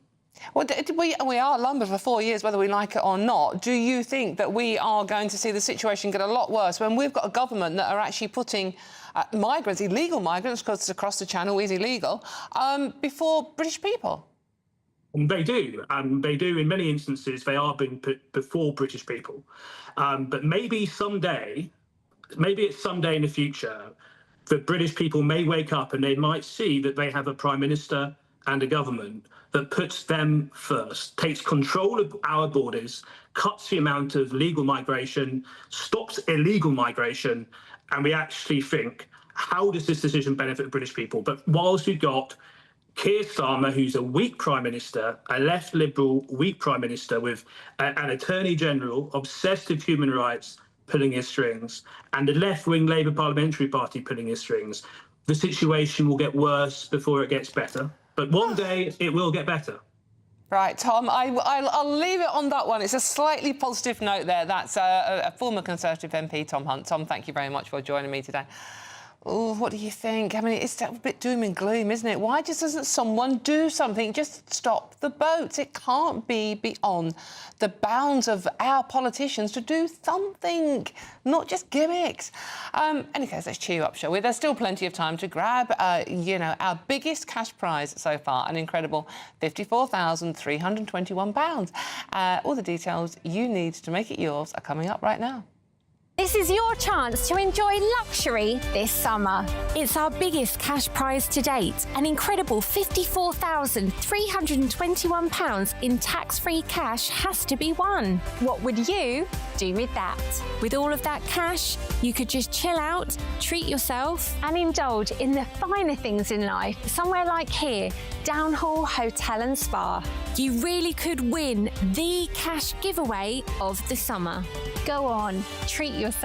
For another chance to win £54,321 cash, text cash to 63225. One entry costs £2.50 plus one standard network rate message. Or text bonus to 63225. 5 entries cost £5 plus one standard network rate message. Go to gbnews.com/win. Entries start at £2.50. Call 0903 686 3232. Calls cost £2.50 plus your network access charge. Or post your name and number to GB14 PO Box 8690 Derby DE1 9TT. UK only. Entrance must be 18 or over. Lines close at 4 p.m. on the 1st of August. Please check the closing time if listening or watching on demand. Good luck. Good luck indeed. I'm Dawn Neeson. This is GB News and there's loads more coming up on today's show. A new report, a shocking new report actually, it says that anti-Semitism is becoming normalised in Britain's middle classes. We ask what's driving it and how do we stop it? All of that and much more to come. This is GB News, Britain's news channel. You've got time to put the kettle on, but don't go too far. We'll see you soon.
the GB newsroom, we bring you the news as it happens. With our team of dedicated journalists across the UK. We're ready to keep you up to date with what's happening every half an hour, every single day.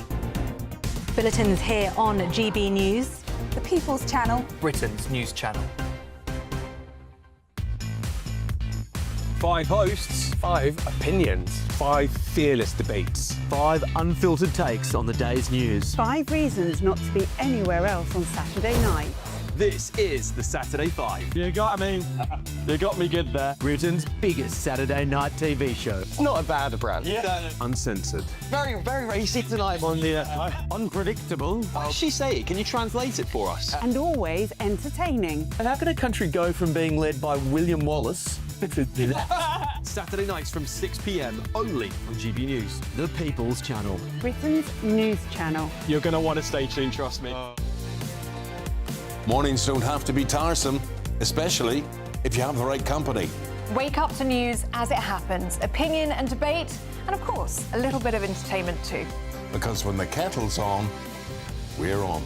That's Breakfast on GB News, a show worth waking up for. Every morning from 6 a.m. Only on the People's Channel, Britain's news channel. We'll spread the news, you spread the word.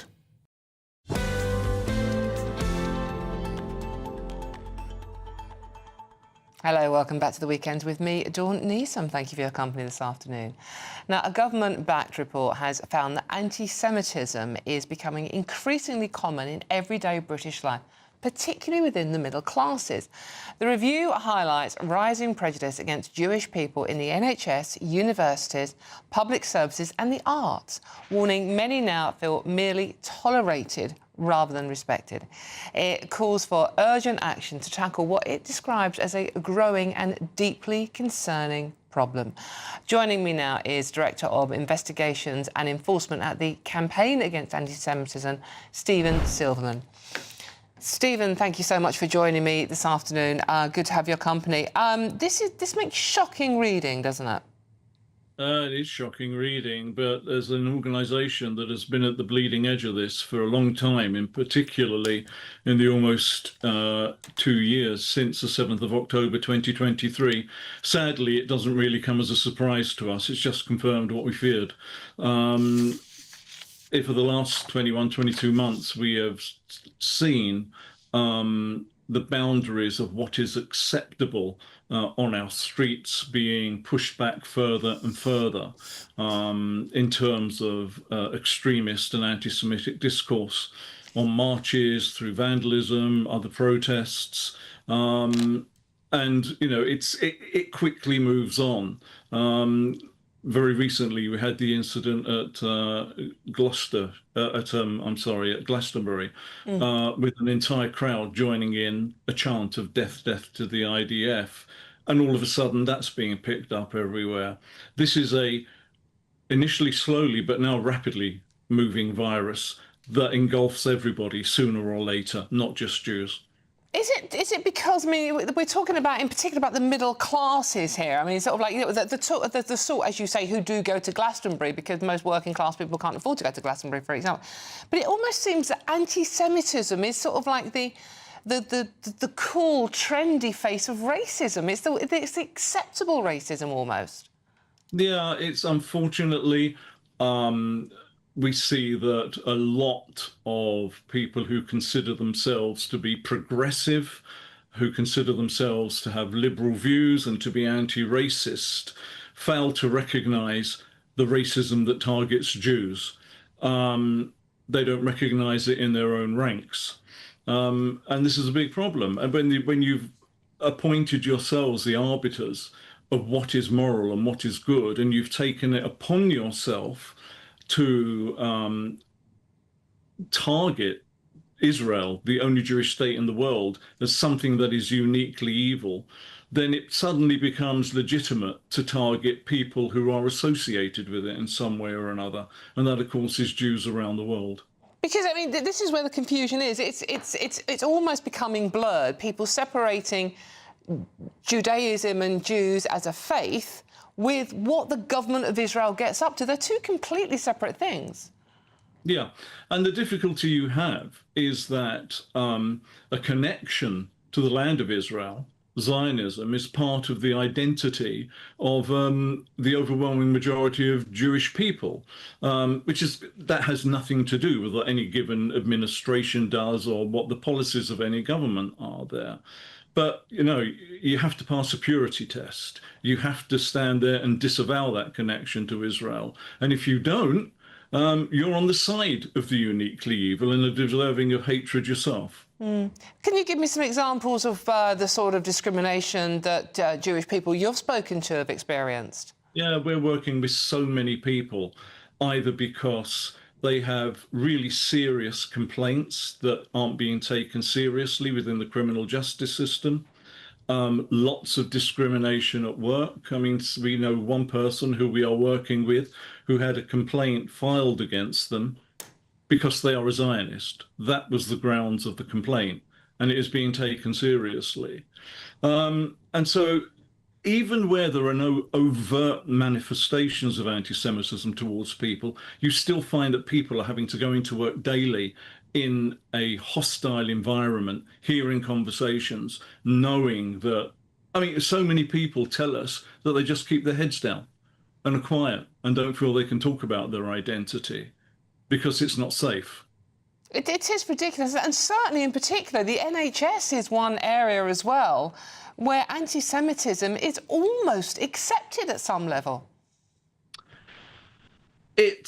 Well, you have a narrative which is running through all walks of life, but it is particularly prevalent right now in the NHS, which is an area we are currently looking at very, very closely, where you will actually see doctors not just actively campaigning for Palestinian rights or for an end to the war, and there's a debate about whether they should even be doing that in a professional context anyway, but actively calling for the end of the only Jewish state in the world, actively taking the side of the terrorist organization that committed the worst atrocity against Jews in a single day since the Holocaust. And they are doing it openly, and the worst of it is, from what we are seeing and from what people are telling us, complaints are either being kicked down the road, either because, and we can't, you know, it's difficult to be certain as to what the reason is, but we think it's a mixture of people being scared to stand up and resist it, people being ideologically complicit in some way. It's going to be a mix of things, and we are looking very, very closely at that particular area right now, because for the NHS to be affected by this, which is an iconic symbol of what the UK is meant to be. And it's one institution that is affected, that everybody sooner or later will come into contact with in their lives. It is nothing short of a national scandal. And for nothing to have been done about it this far, when so many alarm bells have been sounded, it defies belief. It really does. Sima, I'm just going to have to do this for balance here, put the opposite side of this story, and to say to you, you know, the anti-Semitism that people are experiencing in this country is horrible and wrong, but it is nothing compared to the suffering of people in Gaza, which is at the hands of Israel. What would you say to that? I would say that is an absolutely abhorrent moral equivalence. Anti-Semitism is caused by anti-Semites. That's it, period. They will use anything they can as justification for their hatred of the Jewish people. And what has happened is right now, they believe this is their time. This is the moment they dreamed of, when it's becoming easier with impunity to put that hatred on display. British Jews, Jews anywhere around the world other than Israel, have no control over what happens in Israel. Of course. Any more than a national of any genuinely extremist, oppressive regime has. And, you know, you don't go up and harass somebody who is a citizen of, let's say, Afghanistan or Iran, because of what their governments do. It just wouldn't happen. Or even Russian people for the situation in Ukraine. Indeed. And, you know, here we're talking about citizens of a democratic Western-style country where 2 million Arabs have exactly the same rights as everybody else in that country. So we have the issue we have is there are too many bad actors, and there are too many bad actors who have seduced others who want to be on the right side of an issue and have served up to them all manner of untruths on social media about Jews, about Israel, about international law. And that's brought us to where we are now. Very uncomfortable times indeed. Stephen, thank you very much for joining me today. That's Stephen Silverman, who is Investigations and Enforcement at Campaign Against Anti-Semitism. What do you make of that? gbnews.com/your say. Certainly amongst the middle class, anti-Semitism is becoming an increasing problem. gbnews.com/your say. Let me know your thoughts. I'm Dawn Neeson. This is GB News, and there is plenty more coming up on today's show. Yeah, but it is actually time for the news headlines with Lewis Mackenzie.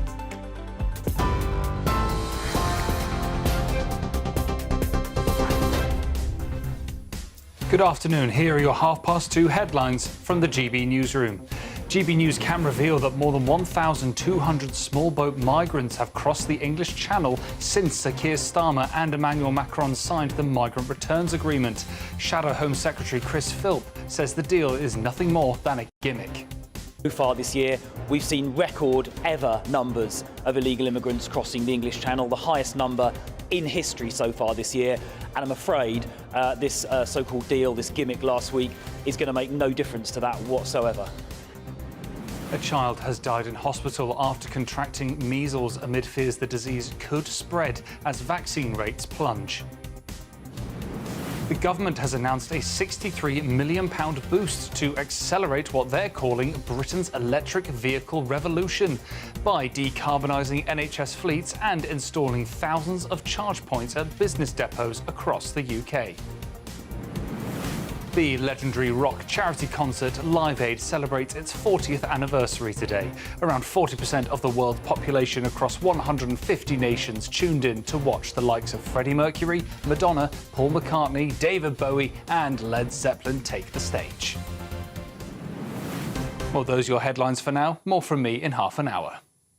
For the very latest GB News direct to your smartphone, sign up to news alerts by scanning the QR code or go to gbnews.com/alerts.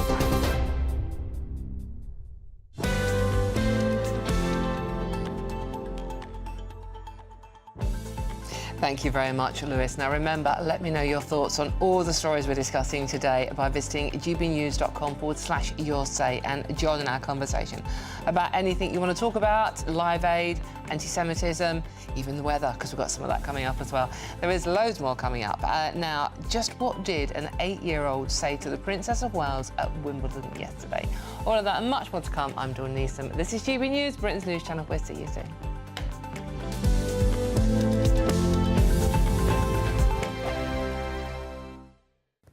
Hello there, welcome to your latest GB News weather forecast.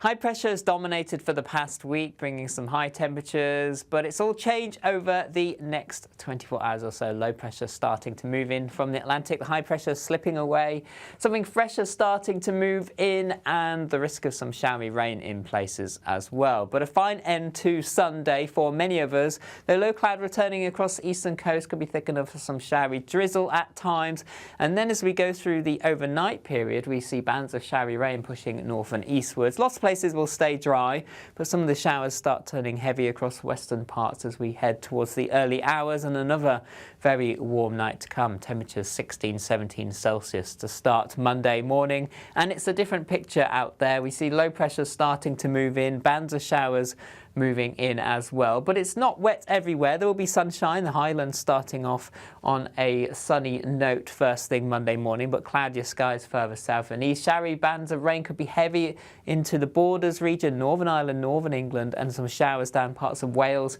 into the West Country as well. Central southeastern parts of England, a dry start, but variable amounts of cloud. And then as we go through the day, we see low pressure edging closer, so showers pushing north and eastward, some of these turning increasingly heavy, the risk of some thunder at times too. But as you can see, Across parts of England and Wales, still plenty of sunshine to come. 1 or 2 heavy showers developing, though fresher air moving into the west, temperatures low 20s, still around 30 Celsius for eastern and southeastern England. The heat holding on for one more day. And then later on into the evening, showers continuing to push north and eastwards. The wind starting to pick up around some western coasts as that fresher air moves in. Temperatures more comfortable through the week ahead, generally the low to mid-20s. Those signs it could get warmer by Thursday. Mornings don't have to be tiresome, especially if you have the right company. Wake up to news as it happens, opinion and debate, and of course, a little bit of entertainment too. Because when the kettle's on, we're on. That's Breakfast on GB News, a show worth waking up for. Every morning from 6 a.m. Only on the People's Channel, Britain's news channel. We'll spread the news, you spread the word. From the school run to the home run, watch a new show for all of Britain. He can say whatever he wants. A straight talking show where all voices are heard. And, you know, when are we going to stop talking about smashing the gangs and actually do it? With the stories that matter from every part of our country. There's a bit of a crash landing there for your Chancellor. Bold, fearless and standing up for you. That's me, Martin Daubney, 3 p.m. till 6 p.m, weekdays, here only on GB News. The People's Channel, Britain's news channel.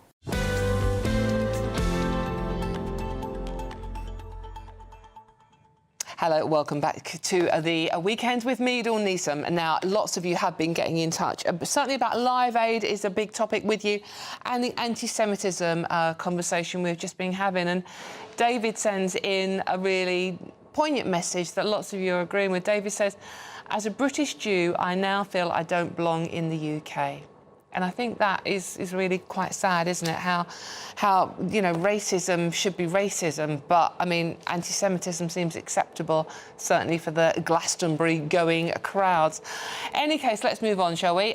There might be some good news in the royal family. King Charles and Prince Harry's senior aides have had a secret peace summit, marking the first significant move to resolving their highly publicised family feud. The talks were held at a private members' club in London, and inside sources it's saying this initial step to restoring that broken relationship between the Duke and Duchess of Sussex and the rest of the royal family. Joining me now to discuss this and a few other royal stories, including Catherine at Wimbledon this afternoon, is royal commentator Richard Fitzwilliams. Richard, good to see you. Thank you so much for joining me. OK, we've talked about this endlessly, the royal rift. Do you believe that King Charles and Harry's senior aides meeting up is a good sign? I mean, could we see the end of this rift? Well, I think we're looking possibly towards the beginning of something. There's no doubt about that, because when Prince Harry invited, on behalf of Invictus, the royal family to the Invictus Games in Birmingham in 2027. This very clearly could be seen on the one hand being an attempt at reconciliation eventually. But well worth remembering, we can't forget that it was the Sussexes who caused the royal rift when they stepped down in 2020 to senior working royals.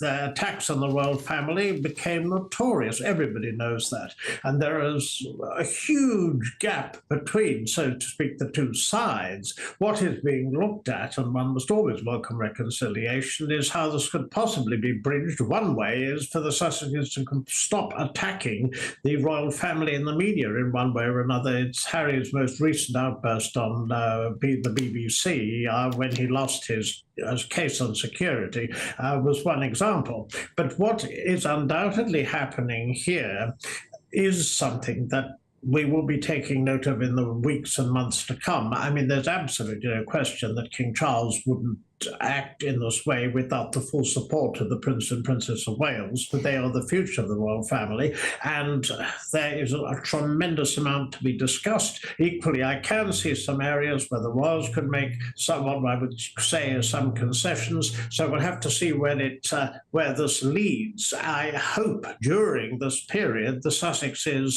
will, may I say the words, behave themselves.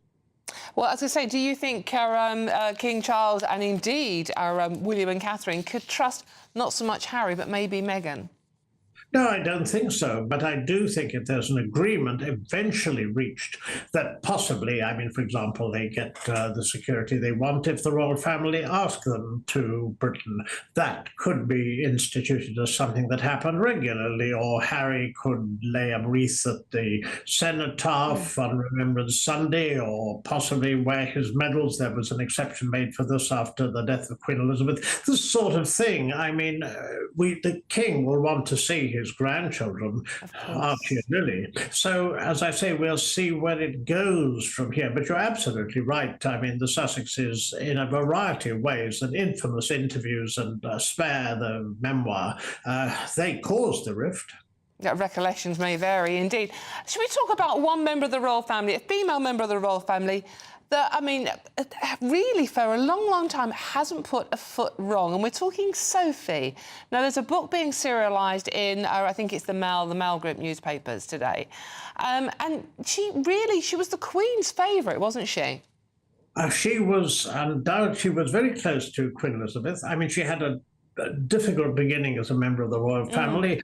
Both she and then the Countess of Wessex and the then Earl, but now the Duke of Edinburgh, thought that they could balance, and we see where this leads subsequently. The jobs with royal activities, and they were unable to do so, but there's no doubt that they've not only stepped up to large numbers of engagements, but also done such valuable work for charity, and particularly the Duchess of Edinburgh in war-torn areas, sexual abuse, various topics that the royal family didn't used to get involved in. And the fact also that two life-threatening, this is what today's episode in the Mail reveals, I mean, the fact an ectopic pregnancy, which is tremendously significant, and also an emergency cesarean when giving birth to Lady Louise. So there's no doubt at all that she's been worth her weight in gold as a member of the royal family, but in a relatively quiet way. You can compare it in a sense to the way Princess Anne operates, because when the Duke and Duchess of Edinburgh, for example, go abroad, there isn't much fuss. That tends to be reserved for the King and Queen and the Prince and Princess of Wales, who, of course, at the moment, for reasons we know, Catherine being in remission, can't. But there's no doubt at all that they and Princess Anne are the glue that, so to speak, the binding aspect of the royal family at the moment, because, of course, only 4 members are under 70, and, of course, there's illness. Of course, absolutely. And talking of Catherine, she was at Wimbledon yesterday, looking, I thought, remarkably well. Her and William are expected at Wimbledon this afternoon, I believe. She is recovering. I mean, she seems to be doing incredibly well. And she was very, very sweet with the little ball girl yesterday, who said quite correctly that she was the real star of the show. And, you know, I think that that sums it up, because when she appeared in the Royal Box, I mean, the applause, she seemed a little taken aback by it. I mean, it was tremendous. She's been the patron of 2016. She's keen on tennis herself. Wimbledon inspired her to play, and I should think she's absolutely delighted. And also, so are we, to see her not only yesterday, because last year, you'll recall, she didn't make 2 consecutive days, but today as well, because of the very intense heat, and of course accompanied by the Prince of Wales today. So it will be, I hope, I hope a little more exciting than yesterday's final. 6-love, 6-love hasn't happened since 1911. That was very quick, wasn't it? It was all too quick. Especially if you paid that big money for it. Richard, always a delight to talk to you. Thank you so much. That's royal commentator Richard Fitzwilliams there. Thank you very much, Richard. OK, well, look, who doesn't need a little break? I know that we've got good weather here, but we're going to have thunderstorms soon, you know that. So if you are in search of some holiday sun, about to escape somewhere, here is a forecast for those top European destinations for you. Dinner under the stars tonight? That reminds me of our travel insurance. You mean All Clear Skies? All Clear Travel Insurance sponsors GB News Travel Destinations Forecast.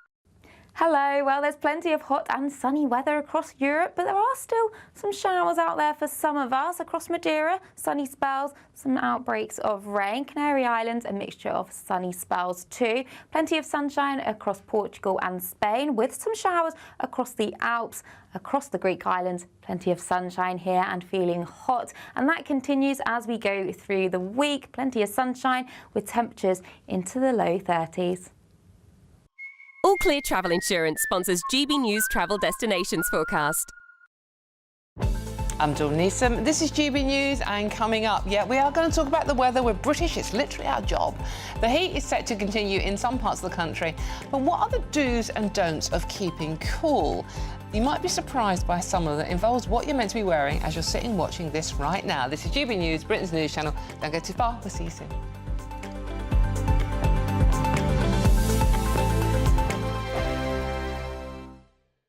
At GB News, we love to hear from you, our loyal community. So drop us a line at gbnews.com/yoursay. There you can talk to each other and also to the presenters live on air. gbnews.com/yoursay, because GB News is your channel, Britain's news channel. This is GB News, Britain's news channel. King Charles is stepping back from one of the most traditional royal duties, that's riding on horseback for Trooping of the Colour, which is coming up, I think, in a week's time, isn't it? At 76 and undergoing cancer treatment, he'll now take the salute from a carriage, just as Queen Elizabeth did in her later years. But as the King trades saddle for state coach, it raises a bigger question. Does the pomp and pageantry of royal events like Trooping the Colour still resonate with modern Britain? Or are we holding on to rituals that really reflect the country, and do we really care? I think the spectacle is important because it's symbolic, OK, and people really respond to that notion of heritage and grandeur. But I think it's about more than that. It's about constitutional monarchy. And there are three key points here. Constitutional monarchy produces higher standards of living than republics. It protects property rights and individual property because in the long term, it's not as vulnerable to ideology. And it holds a check on politicians as well. I'd much rather have King Charles than President Blair. And it's about continuity. Legoland is just a short hop, skip and jump away from Windsor Castle. It gets many more visitors than any royal castle or other event. So we don't need the royals to have spectacle. We can have spectacle without it. And Okay, I think, but you're not suggesting chopping their heads off, are you?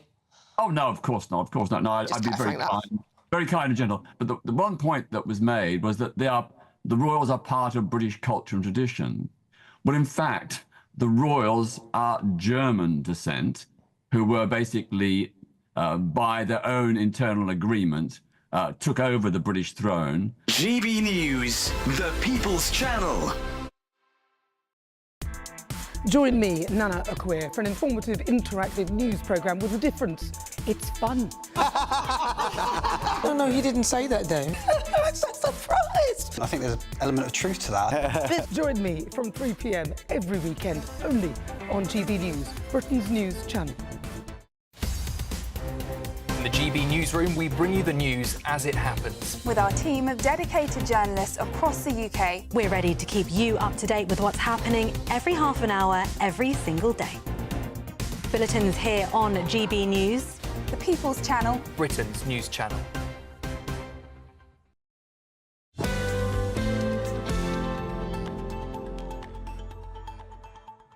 Hello, welcome back to the weekend with me, Dawn Neeson. Thank you so much for your company this afternoon. Really appreciating it. Now, I just want to read a couple of your messages out.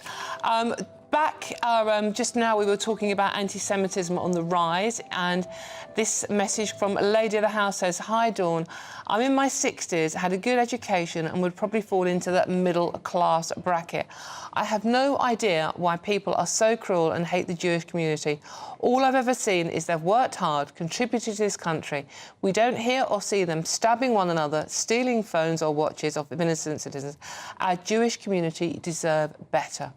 And on the subject of immigration, Michael says, Dawn, I've just read a GB News thumbnail saying the French have been caught recycling dinghies so the migrants can use them again. I don't think they're recycling them so the migrants can use them, but they are, yes, recycling the dinghies, and we also give them their life vests back as well, obviously because they can't afford to keep giving them out like they do. And meanwhile, Paul, on the subject of Live Aid, 40 years ago today, says Live Aid, what a memory of a better time. No mobile phones everywhere and everyone living in the moment. And that was one of the things, if you watched it last night, like I did, absolutely glued to it, you did notice that everybody was watching what was going on stage. No one was gazing at the phone or filming it, living in the moment. I do have to say there are some very bad haircuts involved, so at least some things have improved for the better. OK, now, with temperatures hitting 31 degrees today, the UK is deep into its third heat wave of the year, and the scramble to stay cool is on. With neck fans... Have you seen those fans? Oh, my God. With neck fans to ice-pack slippers, some swear by the gadgets, others say we survived 1976 with just an ice pop and a bit of shade.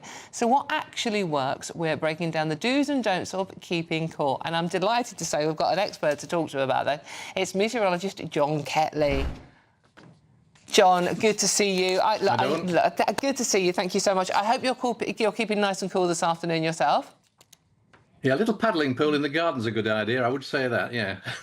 But John, you are failing on the first thing.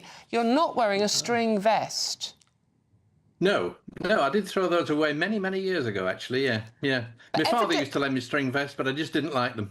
Well, I remember my granddad wearing them, but evidently they do work. String vests are actually well known to keep you cool. Right. Well... You don't sound convinced, okay. do you? No, I'm not convinced, no. What about a nice linen shirt, I think? And you look very smart as well. So what, I mean, we have discussed, you know, till we're red in the face indeed, about sort of like, the damage heat wave can cause, certainly to vulnerable people.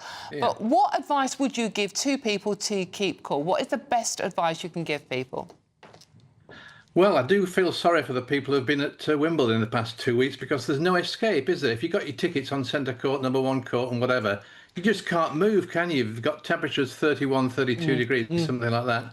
And with all the will in the world, all you can do really is keep fanning yourself. I've seen so many fans in the past 2 weeks, and little parasols. I suppose you can't use those on centre court very well. But keep drinking the water. I mean, that's just got to be the only thing you can possibly do. Obviously, some sun cream is vital too. But sometimes it just gets too intense. But of course, as you mentioned a few minutes ago, Dawn, we've had some high temperatures, but we've had these sort of things before. And it's only a few years since we got 40 degrees, which is, well, 5 degrees higher than we've seen this year so far.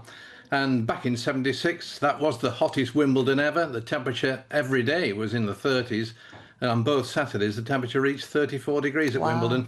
This year, the average is going to be about 28, I would think, over the 14 days or so. So it's not as hot as it was back in 1976. We've had very hot summers, of course, since then. 2003 and 2006 spring to mind, and they were ahead of the ones that we've seen in more recent years, when we've seen these obviously record-breaking high temperatures up around 40 degrees just a few years ago in 2022.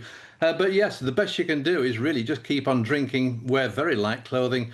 A fan is obviously a very useful idea, but I mean, it's just common sense in the end, isn't it? Just don't sit in hot sunshine for hour upon hour.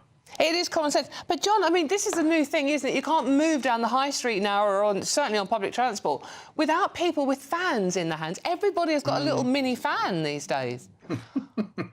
Yes, it's obviously it's not raining anymore at the moment, so I think the umbrella tray has gone out the window. But perhaps if you've started inventing very posh fans with lovely decorations on them, maybe that's been the way to go in more recent years. But, there is a sting in the tail of this one. Have you heard the one about 3 fine days and a thunderstorm? Because they are on the way. We're going to see some rain coming in even tomorrow. And probably most days this week there will be some rain in different parts of the country, and there's every chance eventually that we will get some big storms towards next weekend. Well, we always do, don't we? And John, are there any more heat waves coming up for the rest of the year? Well, I know people keep saying this is the 3rd heat wave and all this sort of thing. Is it really a 3rd heat wave? I mean, some places haven't seen the heat until this weekend, up in Scotland, for example. That's where the hottest weather is today, and on the western side of Wales. So it's just been a pretty good early summer, really, hasn't it? It's been a very nice start to summer. Temperatures have been above normal. We've seen very little rain, of course, but some gardens, many gardens, are now crying out for rain. So I think it's going to be back to normality in the next week or two. Temperatures much closer to where they ought to be. Some rain just to perk up the gardens, I think. And good for the gardens, as we always say, weather. John. Thank you very much for joining me. That's John Ketley. Yeah, the famous that song. OK, well, that's it. Thank you very much for joining me. I'm out of time. I've been Jordan Needham, this has been GB News. Thank you at home for watching so much, but don't go anywhere because Nana Akua is coming up next very soon, and she's always got an absolutely cracking show for you. So yeah, thanks for watching. Have the rest of your day a brilliant one. Here's the weather.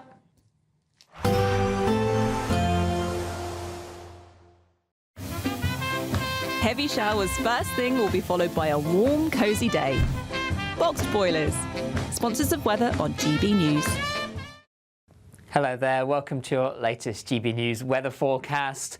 High pressure has dominated for the past week, bringing some high temperatures, but it's all changed over the next 24 hours or so. Low pressure starting to move in from the Atlantic, the high pressure slipping away, something fresher starting to move in, and the risk of some showery rain in places as well. But a fine end to Sunday for many of us. The low cloud returning across the eastern coast could be thick enough for some showery drizzle at times, and then as we go through the overnight period, we see bands of showery rain pushing north and eastwards. Lots of places will stay dry, but some of the showers start turning heavy across western parts as we head towards the early hours, and another very warm night to come. Temperatures 16, 17 Celsius to start Monday morning, and it's a different picture out there. We see low pressure starting to move in, bands of showers moving in as well, but it's not wet everywhere. There will be sunshine, the Highlands starting off on a sunny note first thing Monday morning, but cloudier skies further south and east. Showery bands of rain could be heavy into the borders region, Northern Ireland, Northern England, and some showers down parts of Wales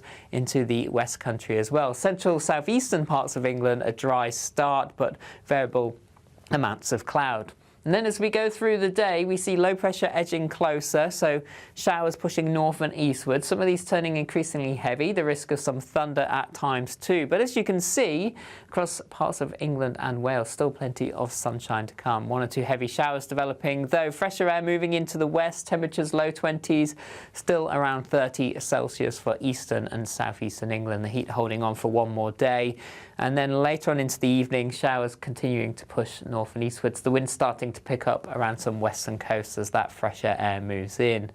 And temperatures more comfortable through the week ahead, generally the low to mid 20s. Those signs it could get warmer by Thursday. A positive outlook through the night will power through to a bright day ahead. Boxed home battery storage, sponsors of weather on GB News. £54,321 cash could be yours. Cash that you could spend however you like.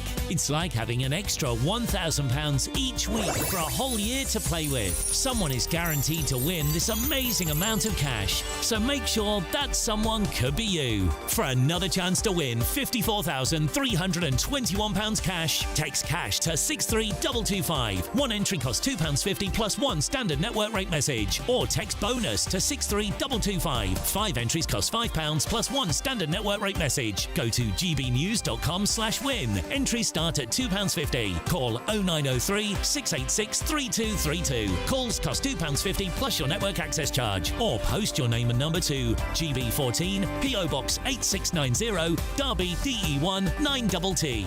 UK only. Entrance must be 18 or over. Lines close at 4 p.m. on the 1st of August. Please check the closing time if listening or watching on demand. Mornings don't have to be tiresome, especially if you have the right company.